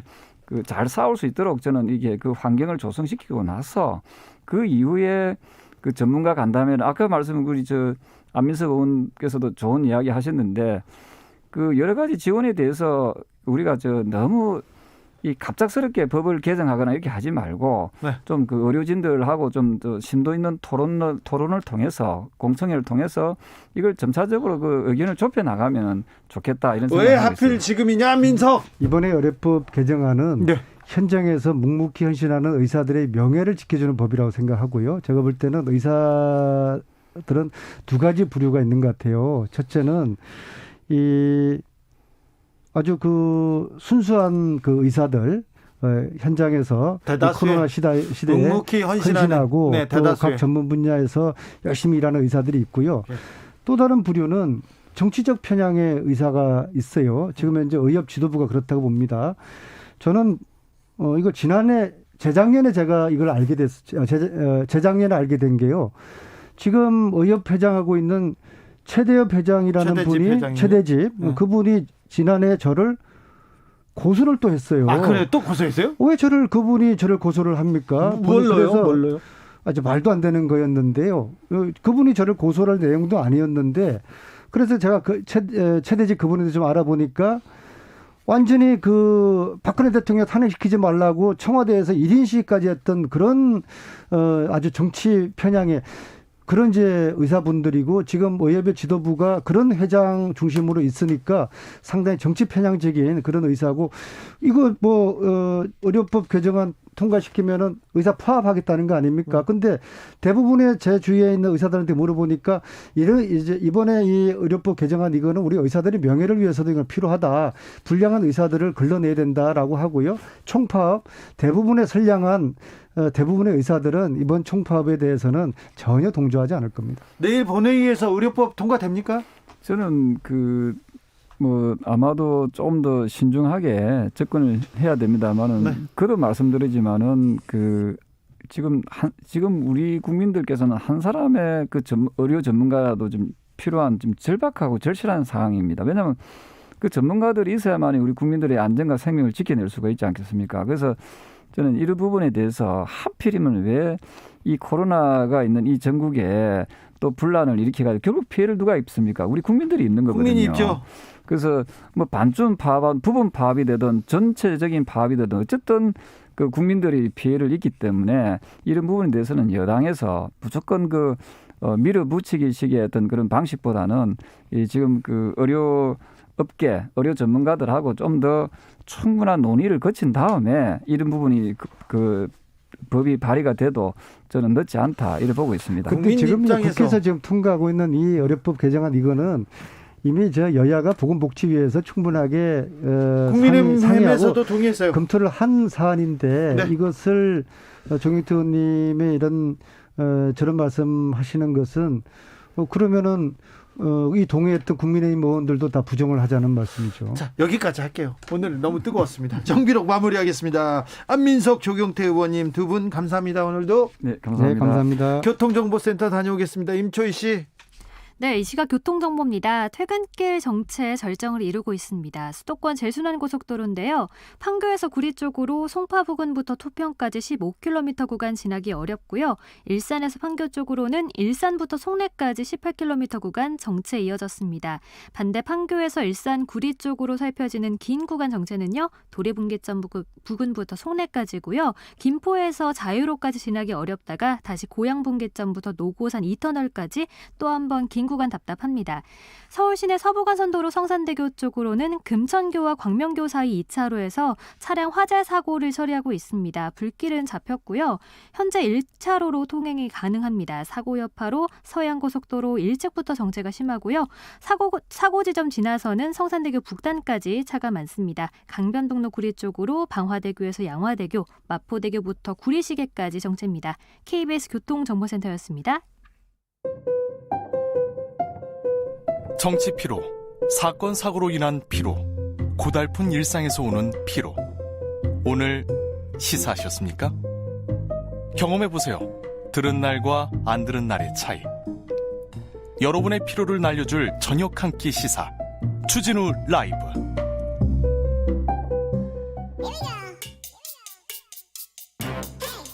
뉴스를 향한 진지한 고민, 기자들의 수다.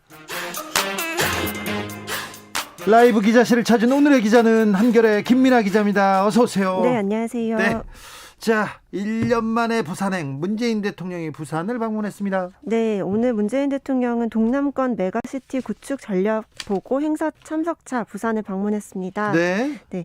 부산, 울산, 경남 공동생활권 경제권 구축 전략인데요. 네. 청와대에서는 한국판 뉴딜의 핵심인 지역 균형 뉴딜과 관련한 현장을 방문한 것으로 오래전부터 예정돼 있던 행사였다고 설명을 했습니다. 그런데 대통령의 부산행을 두고 야권에서는 선거용 행보다, 이거 탄핵감 아니냐, 이런 얘기까지 나왔어요? 네, 오늘 국민의힘에서 나온 반응이 좀 재밌었는데요. 네.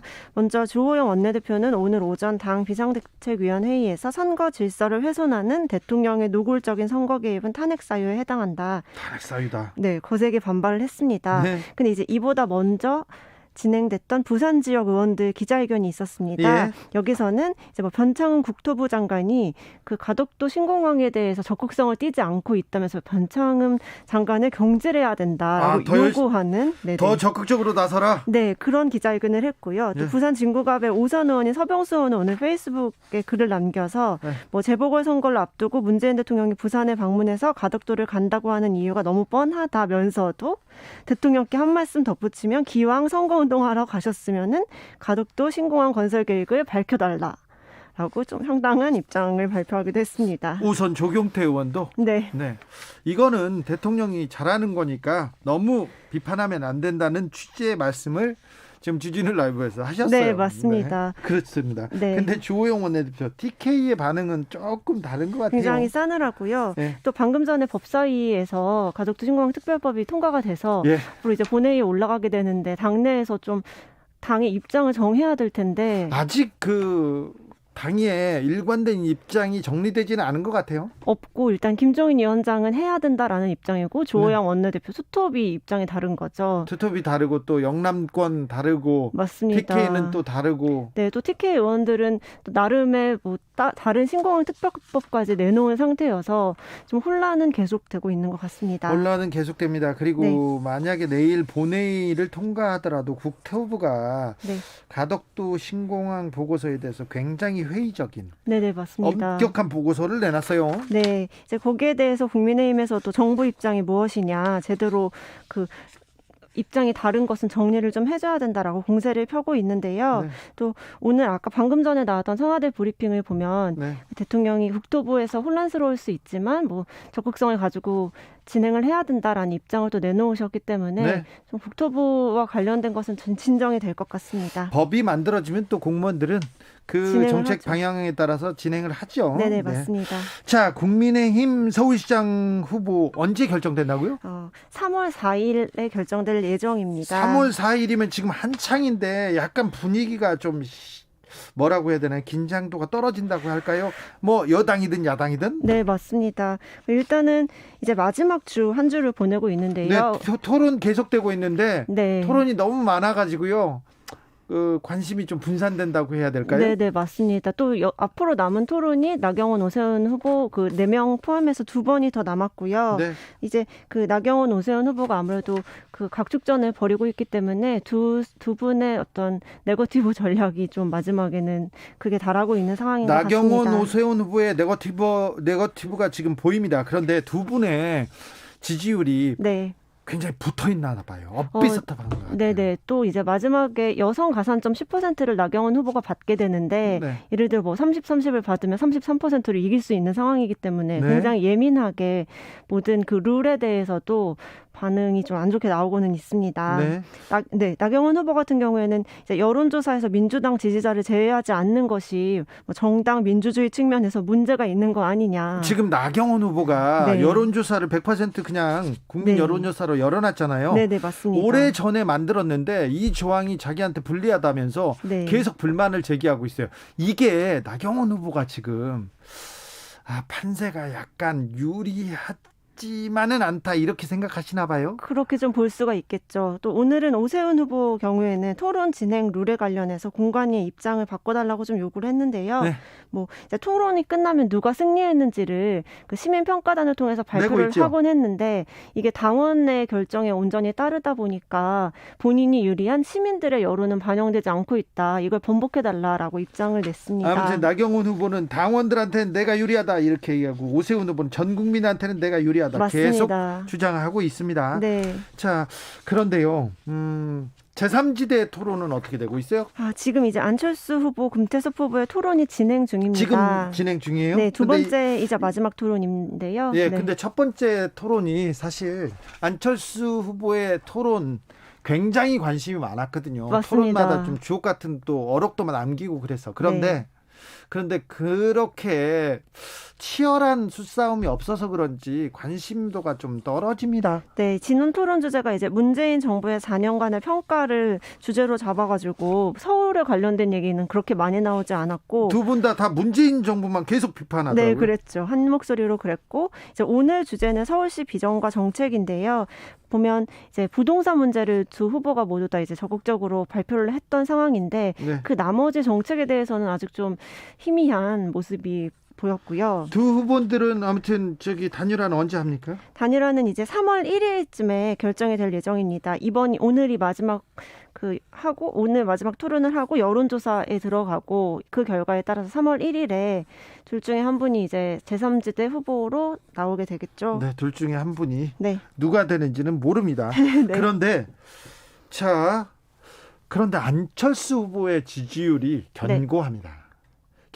국민의힘에서 나경원, 오세훈 이 토론을 하고 계속해서 레이스가 진행되면 될수록 국민의힘으로 힘이 몰릴 거라고 했는데 네. 나경원 후보, 나경원 후보, 오세훈 후보보다 안철수 후보에 대한 관심도 떨어지지 않고 있어요.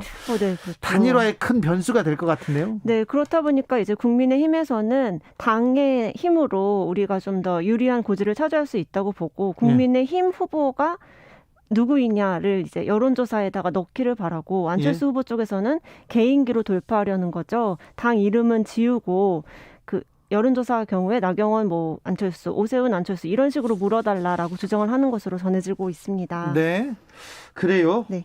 벌써 삿바싸움이 시작됐네요. 맞습니다. 물밑에서 이게 계속 돼야 되는데 지금 나경원 후보나 오세훈 후보나 나로 단일화가 돼야 최종에 이긴다 계속 그 얘기하죠. 네, 그렇죠.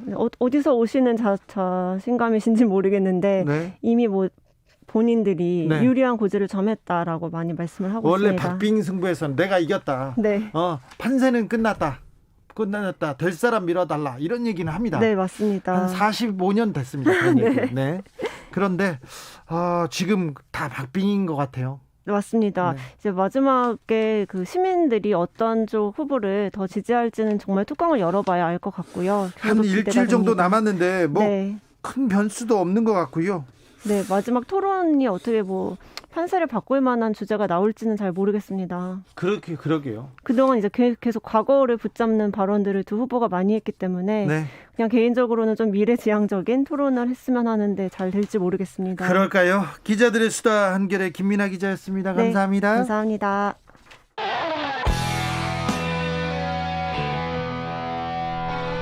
스치기만 해도 똑똑해진다.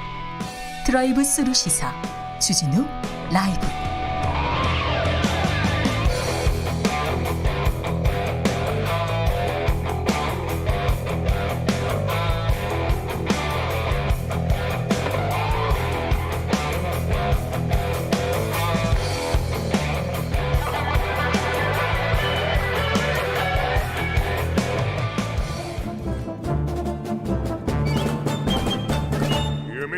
여기도 뉴스 저기도 뉴스 빡빡한 시사 뉴스 속에서 가슴이 답답할 때 휴식을 드리는 시간입니다.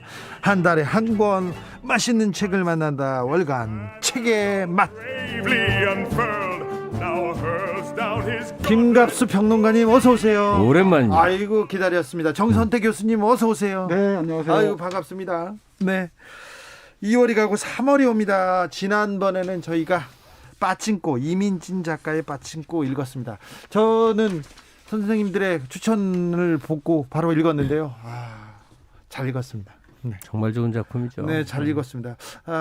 제외 동포인데 동포가 이렇게 박경리 선생이나 조정래 선생님이 썼을 법한 그런 줄거리를 계속 이어가는 걸 보고 참 놀라기도 많이 했습니다. 자, 2월은 어떻게 보내셨어요, 두 분 선생님들은? 네, 저는 정말 집에서 네. 아무것도 안 하고 영화 보고 책 읽고 맛있는 거 먹고 그래요?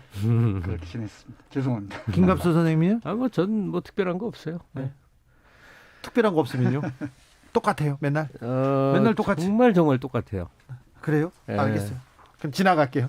3418님이 코너 없어진 줄 알았어요 얘기하고 1928님이 끼악 차기 맛이다 최애 코너 정말 기다렸어요. 두 분 반가워요. 저의 최애 코너이기도 한데 아무튼 책의 이제 지위가 이렇게 된 거죠. 네. 한 달에 한 번으로. 그러게요. 좀 안타깝기도 합니다. 다음 주가 3월이고요. 3.1절이 다가옵니다. 그래서 오늘은 월간 책의 맛에서 김갑수 평론가의 추천책 호사카 유지 교수의 신친일파 이 책을 골라왔습니다. 선생님 어떤 책입니까? 이 신친일파는 한국으로 귀화한 일본인 역사학자 호사카 유지 워낙 유명하신 분이죠. 워낙 훌륭하신 분이세요. 네, 호사카 유지 교수가 쓴 신친일파인데요. 네. 이 부제에 주목하셔야 됩니다. 부제가요? 부제가 반일 종족주의의 거짓을 파헤친다입니다. 이영훈 전 교수가 쓴 몇 명이 쓴 반일 종족주의가 지난해 선풍적인 인기를 끌었습니다. 일부한테는요. 일본에 번역돼서 베스트셀러도 되고 일본에서. 네. 일본에서 40만 부가 팔렸다고 40만 부. 제가 도서관에 갔는데 이 반일 종족주의는 5권이 꽂혀 있고요. 이 신친일파는 2권이 꽂혀 있습니다. 저는 그렇게 극우 세력들의 책이 잘 되고 그런 사람들이 돈을 벌고 그렇잖아요. 그러면 또 뒤따라서 그런 진짜 일본 극우도 주장하지 못하는 주장을 한국에서 하고 있지 않습니까? 그 사람들이 떳떳하게. 근데 이게 작년 화제인데 3.1절 앞이라서 그러냐 하는데 꼭 그것도 있지만 또 그거 못지않게 마크 램지어라는 이제 미국 하버드대 괴상한 교수 있지 않습니까? 네. 이 사람의 이제 뉴스가 위안부가 이제 매춘부들 자발적인 어떤 계약이다 이 얘기. 이제 그걸 보면서 이제 새삼 느낀 게 있어요. 예. 그래서 이제 이 책을 선정하게 됐는데 호사카 유지 교수의 신친일파 책 제목이 신친일파예요. 네. 독일은 나치 만행을 반성하고 세기를 택했는데 일본 제국주의는 왜 안 그랬을까요? 그렇죠. 나치 만행을 미화하지 않습니까? 미화하고 왜곡하는 학자들은요 감옥 갑니다. 아니 그런데 제가 질문 드린 거예요. 네. 독일은 반성하는데 왜 일본 제국주의는 그러지 않았을까? 이게 대답도 갖고 계시죠? 네. 질문 드린 건데 정 선생님 어떻게 생각하세요? 네, 철저하게 제가 보기에는 일본과 미국의 거래였던 것 같습니다. 거래에 의해서 전쟁 범죄자들을 처벌하지 않았기 때문에 예. 그 과거들을 끝없이 안고 가야만 했던 거죠. 그러니까 여러 논점이 있어요. 뭐 심지어 국민성 얘기도 하고 네, 그래요. 일본 국민성 얘기하는 사람들 그런데 많습니다. 조금 더 이제 현실적으로 얘기해야 될 것 같은데 우리 그러니까 그 독일 나치에게 희생을 당한 쪽은 강대국이었고 프랑스였어요. 예. 그리고 폴란드도 만만치 않았어요. 그리고 전 세계 주목도가 높았어요. 네. 다시 말해서 태세 전환을 하지 않는 한 독일이 견딜 수가 없었던 거예요. 그럼 죽을 수도 있고요. 네. 독일이 그냥 어떻게 헤어날 네. 수가 없으니까 사실은 자구책이었단 말이에요. 네. 근데 일본은 왜 거꾸로예요? 일본이 침탈해서 괴롭힌 나라들이 다 힘이 있고 해서 힘이 없어서 그래서 일본은 정반대로 자신들의 전쟁 범죄나 식민 지배를 미화하는 쪽으로 간 거예요. 미국의 또 지지와 지원도 그것도 컸죠. 있고 네. 그것도 중요한 요인 중에 하나인데 네. 이제 우리보다 오래 지배받은 인도네시아, 대만, 우리나라 그리고 중국 본토 다들 형편들이 일본한테 고개를 내세울 처지가 못 됐던 거예요. 네. 일본에 해방이 되고도 자금 지원도 받고 기술력에 압도되고 여전히 그러는 상황. 예. 그런데 지금은 어떤 시점이냐? 이제 비로소 우리나라가 이제 만만치 않은 나라가 처음 돼가고 있는 중인 거예요. 네. 시점이 달라진 거죠. 이제 그들의 침탈, 그다음에 식민 강점 행위들, 전쟁 범죄들 따질 시점이 이제 온 거란 말이에요. 이제 왔다고 저는 생각을 해요. 잊어질 일이 아니라 이거 하나하나 대처 대조를 낼 시점이 된 거예요. 그런데 정말 다시 말하지만 일본은 만만치 않다. 그래서 네. 지난 몇십 년 동안 가령 위안부 또는 강제징용, 독도 이런 거에 대해서 전 세계에 깔아놓은 밑밥이 얼마나 많은 줄 아느냐. 램지어 교수가 그런 사람. 그런 거예요. 네. 이 로비 자금 7천억을 쓴다는 건데 네. 7천억이 얼마나 큰 돈이에요. 네. 그러니까 가령 중국 사람들이 김치나 한복이 중국 거다 이러면 우리는 기가 막혀서 말을 못할 정도가 돼버려. 하도 어이가 없으니까. 마찬가지로 이 일본인들이 당장 거리만 재봐도 독도가 말이 안 되는 얘기인데 자기 거라고 뭐라고 복잡하게 주장을 하면 우리가 대응을 못 하는데 지금서부터는 국제전 상황으로 벌어져 나가는 중이고 한국의 위상이 커져버려 생긴 일이에요. 그러면 우리는 이제 논리적 논박이 가능해야 되고 배경을 알아야 되고 공부가 필요한 시점이 됐어요. 한국인들에게. 그래서 위안부를 일본 사람들은 뭐라고 주장하는지 네. 그게 무엇가 잘못됐고 실제가 어떤 건지를 우리나라에 존재하는 모든 학자 중에 제가 이해하는 한 호사카 유지 교수가 가장 열정을 갖고 가장 치밀하게 조사를 해놓은 것 같아요. 네, 1529님께서 한 달에 한 번 아셨습니다. 이 코너 책 좋았어요. 록봉기 김 교수 좋았습니다. 얘기합니다. 그리고 2507님이 일본 극우는 지들 나라 편들지만 우리 극우라는 자들은 왜 일본을 편드는 건가요? 이 얘기합니다. 이영훈, 유석춘 교수들 학문의 자유라고 이렇게 떠드는데 학문의 자유 아니잖아요. 거짓말이고 왜곡이고 개변 아닌가요? 대학교에서 아무런 조치를 취하지 않는 것도 이것도 좀 이상해요. 그런 의견들도 좀 많았어요. 자, 본격적으로 호사카 유지 교수의 신친일파 책으로 좀 걸어 들어가 볼까요? 네, 이 앞에서 제가 이 신친일파라는 책이 반일 종족주의의 거짓을 파헤친다라는 부제를 달고 있다고 말씀드렸는데요. 네. 이 반일 종족주의란 말이 뭔지를 알면은 훨씬 이해하기가 수월합니다. 네. 반일 민족주의도 아니고 반일 종족주의예요. 예. 근데 그 이야기를 호사카 유지 교수의 말을 따라가면서 제시고 설명해 보자면 이렇습니다. 네. 이 종족들이 트라이브죠. 내셔널도 아니고 이 민족도 아닙니다. 부족이 숭배하는 토템이에요. 예. 그러니까 한국인들은 이 토템을 숭배하는 사이비 샤머니즘 숭배하는 그런 그 종족의 그러니까 수준이다. 미개하다는 얘기죠. 미개하다는 그런데 얘기. 이 토템이 뭐냐? 한국인들이 믿는 신앙한 토템이 뭐냐? 거짓말이라는 겁니다.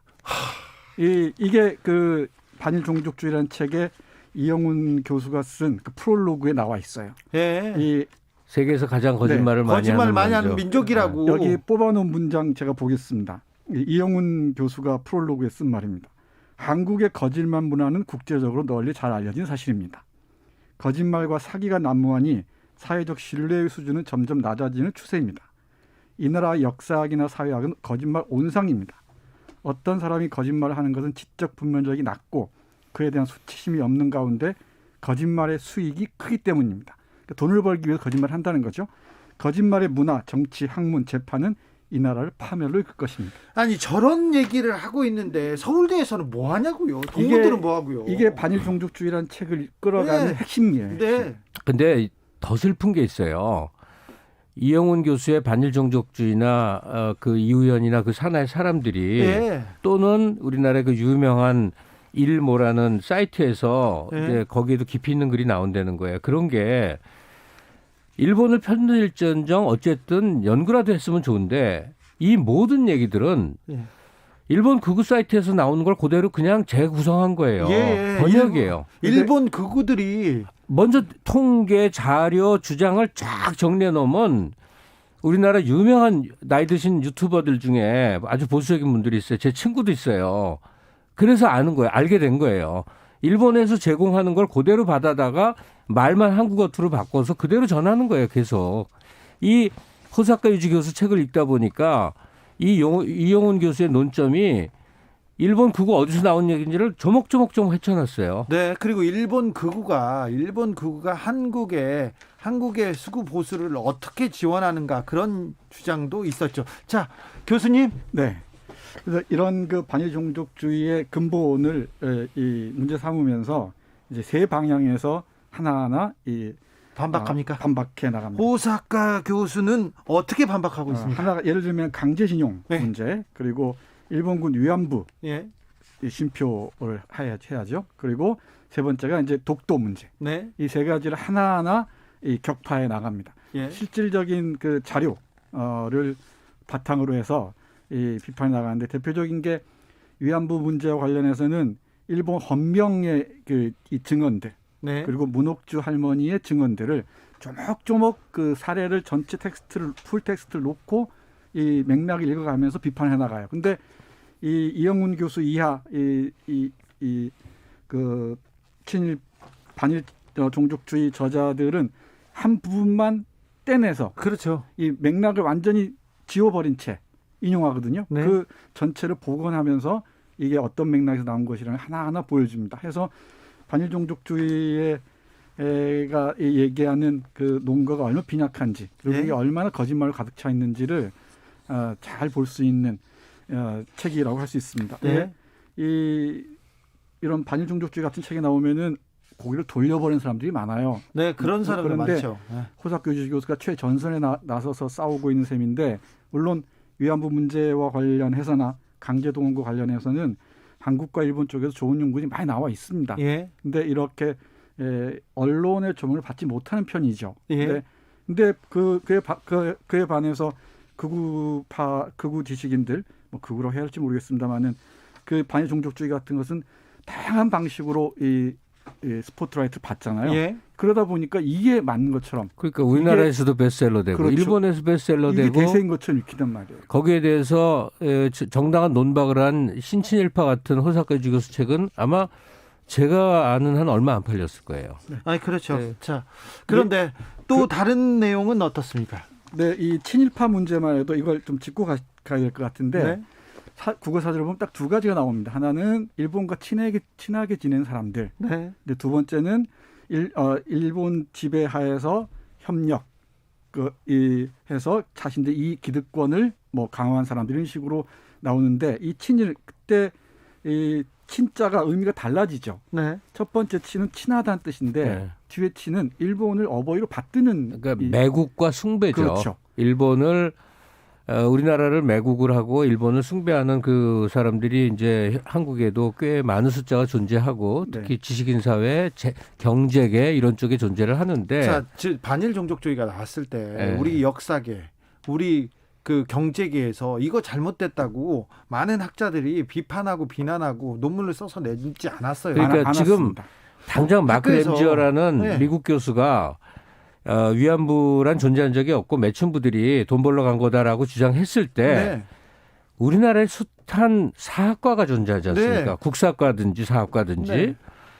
왜 여기 교수들은 누구도 공개적으로 자기 이름을 걸고 반대 칼럼이라도 논문은 안 발해 반대 칼럼이라도 쓴 사람이 없죠. 미국에서는 그런 학자들이 나오는데 유럽에서도 나오는데 왜 우리 사학자들은 우리 경제학자들은 왜 그 얘기를 안 합니까? 왜 서울대에서는 서울대나 뭐 연고대 중요한 대학교에서 그 교수들의 친일의 뿌리 이거 깊은지는 알겠어요. 왜 얘기 안 합니까? 그러니까 그 논란에 휘말려봤자 득될 거 없다 이 수준이 아닌 것 같습니다. 왜냐하면 조선사 편수회 때 이병도, 네. 신석훈 이런 분들이 우리나라 사학계에 거두가 되면서 다 그 제자들이니까 네. 역사 논쟁에 어떻게 역사적 학자들이 참여를 하지 않아요. 참여를. 그러니까 일본을 뒷받침하는 논거들은 논문으로 나오고 네.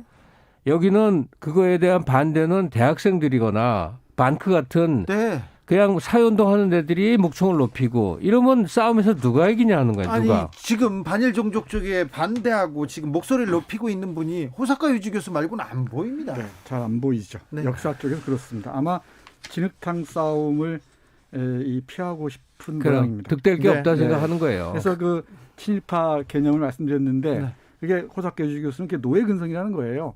사실 한국을 움직이는 힘, 한국인들의 핵심적인 그 성정을 규정하는 거짓말이잖아요. 거짓말을 통해서 돈을 벌고 그래서 민족 수준도 못 간 종족 수준에 머물러 있다는 것. 근데 이거야말로 일본의 어떤 극우학자도 공식 간행한 책에 그런 표현을 쓸 수가 없어요. 그렇죠. 그 일본 극우도 그런 얘기를 못 하는데 우리 극우들은 우리 보수는 이런 얘기를 막 합니다. 그게 딱 떠오르는 게 그거예요. 일제 시대를 보면은 형사보나 순사보가 있지 않습니까? 예. 헌병보. 네. 조선인인 경우가 많아요. 네. 근데 일본인들보다 조선인들이 훨씬 악랄하고 잔인하게 굴죠. 그랬다면서요. 네. 이제 그 하나의 반증처럼 보이기도 합니다. 책의 중요한 부분 몇 부분 읽고 가겠습니다. 네. 예를 들면은 이 위안부 문제와 관련해서 일본 측에서 주장하는 바를 온 거죠. 세 가지 논점 있잖아요. 네. 그 일본 측의 주장이 있어요. 예? 위안부가 존재는 했다. 그런데 원래 매춘부들이 있던 거고 위안소를 만든 적이 없고 네. 그냥 이 공창이 그대로 이제 옮겨왔고. 위안소로 전환이 된 거고 무엇보다도 이 일에는 군 당국이나 경찰이 관여한 적이 없고 조선인 업자들 주로 민간 업자들이 하는데 아마도 알 수 없는 곳에서 강압적인 행위가 벌어졌나 보다. 그런데 일본의 공식적 입장에서는 그건 모르는 거다. 그걸 모르면 이게 가능한 제도가 아니었지 않습니까? 이게 이영훈 교수가 이 반일 종족주의에서 열심히 설파한 얘기고 그게 일본 주장인데 호사카 교수 저 책에 이 책을 읽다 보면 그게 왜 말이 안 되는지의 자료를 제시하고 있어요. 근거 자료를. 그 자료의 하나를 제가 보여드리겠습니다. 예를 들면 스즈키 다쿠시로라는 중국 그 남부 난닝이라는 곳에서 근무했던 헌병이었습니다. 이 헌병이 어느 날 감시를 나갑니다. 그 중에 한 부분 보겠습니다. 헌병 하사관이라는 책에 실려 있는 부분입니다. 1940년 8월 중순이나 말쯤이 아니었을까. 난닝 헌병대 근무 명령을 받고 난닝 공로 길가에 있는 북강항이라 불리는 마을에 헌병대를 개설한 지 얼마 안 되었을 때였다. 군에서 위안소를 개설했으니 사고가 나지 않도록 충분히 감시하라고 여단사령부 고급 부관이 지시를 내렸다. 그때 최초로 방문한 날이었다. 위안소는 사령부와 바로 가까운 거리에 있었다. 육군 위안소 북강향이라는 간판을 내걸었지만 보통 민가를 개조해 만든 위안소로 초라했다. 작부 인원은 15명 내지 16명이었는데 15, 16세로부터 22, 23세 정도의 조선인이고 잘 못하는 일본어로 접객하고 있었다. 어떤 사정인지 어떤 처지인지 알 수 없었지만 동서도 서낙도 알지 못하는 소녀들에게 매춘을 시키다니 그 심경을 생각할 때 전장의 치부를 역력히 보는 것 같았다. 이렇게 얘기를 해요.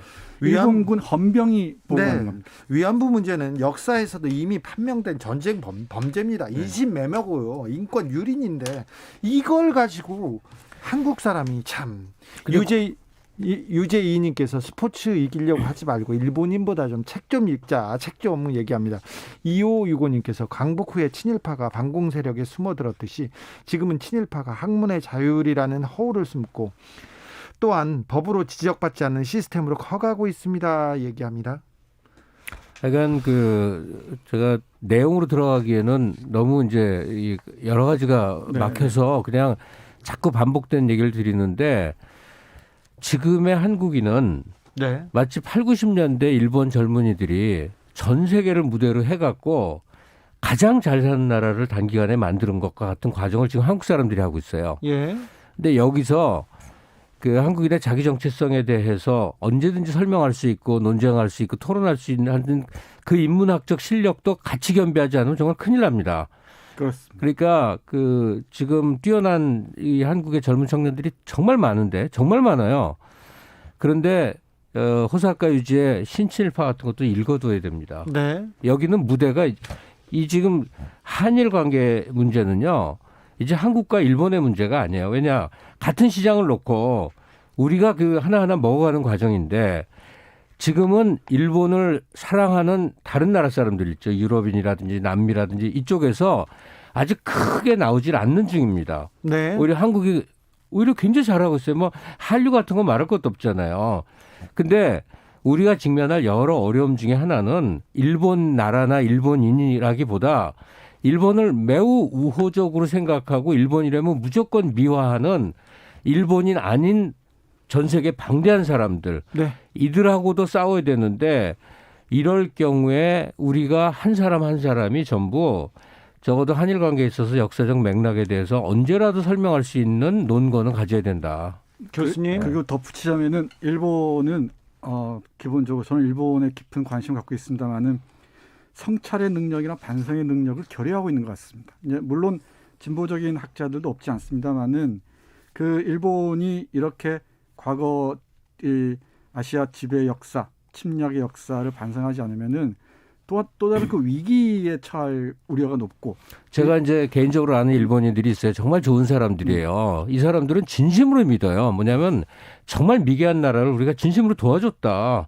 인도네시아도 한국도 정말 그렇게 생각합니다. 절대 일본은 국제사회에서 존중받을 수 없습니다. 존경받을 자격도 없고요. 근데 이래서는. 우리가 과거의 모습을 가만히 생각해 보면 그들이 그렇게 생각할 만한 정말 위축된 모습이 우리가 있었어요. 지금 한국인들은 그렇지 않거든요.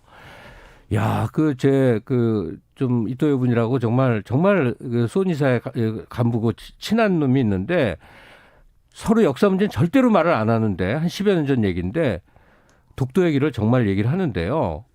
걔는 충심으로 정말 한국이 부당하죠라고 얘기를 해요. 이게 그들대로 논리가 있는 거예요. 독도 문제에 대해서도 호사카 유지는 그야말로 일가견을 갖고 계신 분이죠. 그러니까 네. 원래 그쪽. 네. 근데 이렇게 이 자국을 침략한 나라를 옹호해주고 이상한 논리를 그 침략을 감싸는 한국의 이른바 학문의 자유를 빈 학자들. 그러니까 호사카 유지 교수가 마지막 문장에 이렇게 씁니다. 신친일파 청사는 국가의 존망과도 연결된다. 이 친일 청사는 반드시 이루어져야 하고 신친일파의 잘못된 사상도 바로 잡아야 한다고 생각하는데 앞에서 말씀드렸던 걸 연결해서 말씀드리자면은 일본이 정말 성찰하고 새로운 아시아의 이웃 국가로 다가올 수 있도록 우리가 힘을 발휘해야 되는데 그 출발점이 이런 책이 아닐까 싶기도 합니다.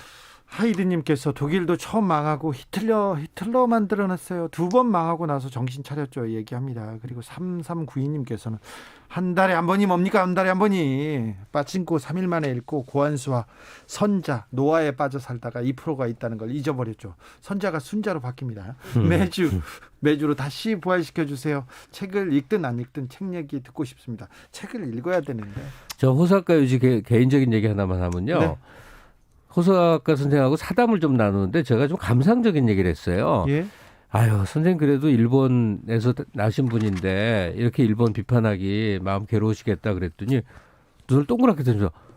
아니에요. 난 어느 편도 아니고 그냥 사실을 찾아가는 사람이에요. 그 앞에서 제가 굉장히 민망했던 생각이 나는데. 그렇죠. 학자입니다, 진짜. 정말 그런 게 필요한 거죠. 네. 사실을 본다는 거예요. 그냥. 양심적으로 사실만 얘기하는 거예요. 상식에 기초한 사실 확인. 이게 중요하죠. 이 거짓이 어떻게 격파되는지를 신친일파라는 책을 통해서 똑똑히 확인했으면 좋겠습니다. 호사카 유지 교수의 신친일파 함께 읽었습니다. 존경과 감사를 전합니다. 호사카 유지 교수한테 오늘 감사했습니다. 네. 너무 고맙습니다. 오랜만에 만났는데요. 벌써 시간이 다 이렇게 끝났어요. 책의 맛은 왜 이렇게 짧은지 모르겠습니다. 참. 두 선생님 오늘도 감사했습니다. 네, 고맙습니다. 네, 김갑수 선생님의 추천곡 람슈타인의 Du hast 들으면서 주진우 라이브 마무리하겠습니다. 저는 내일 오후 5시 5분에 돌아오겠습니다. 지금까지 주진우였습니다.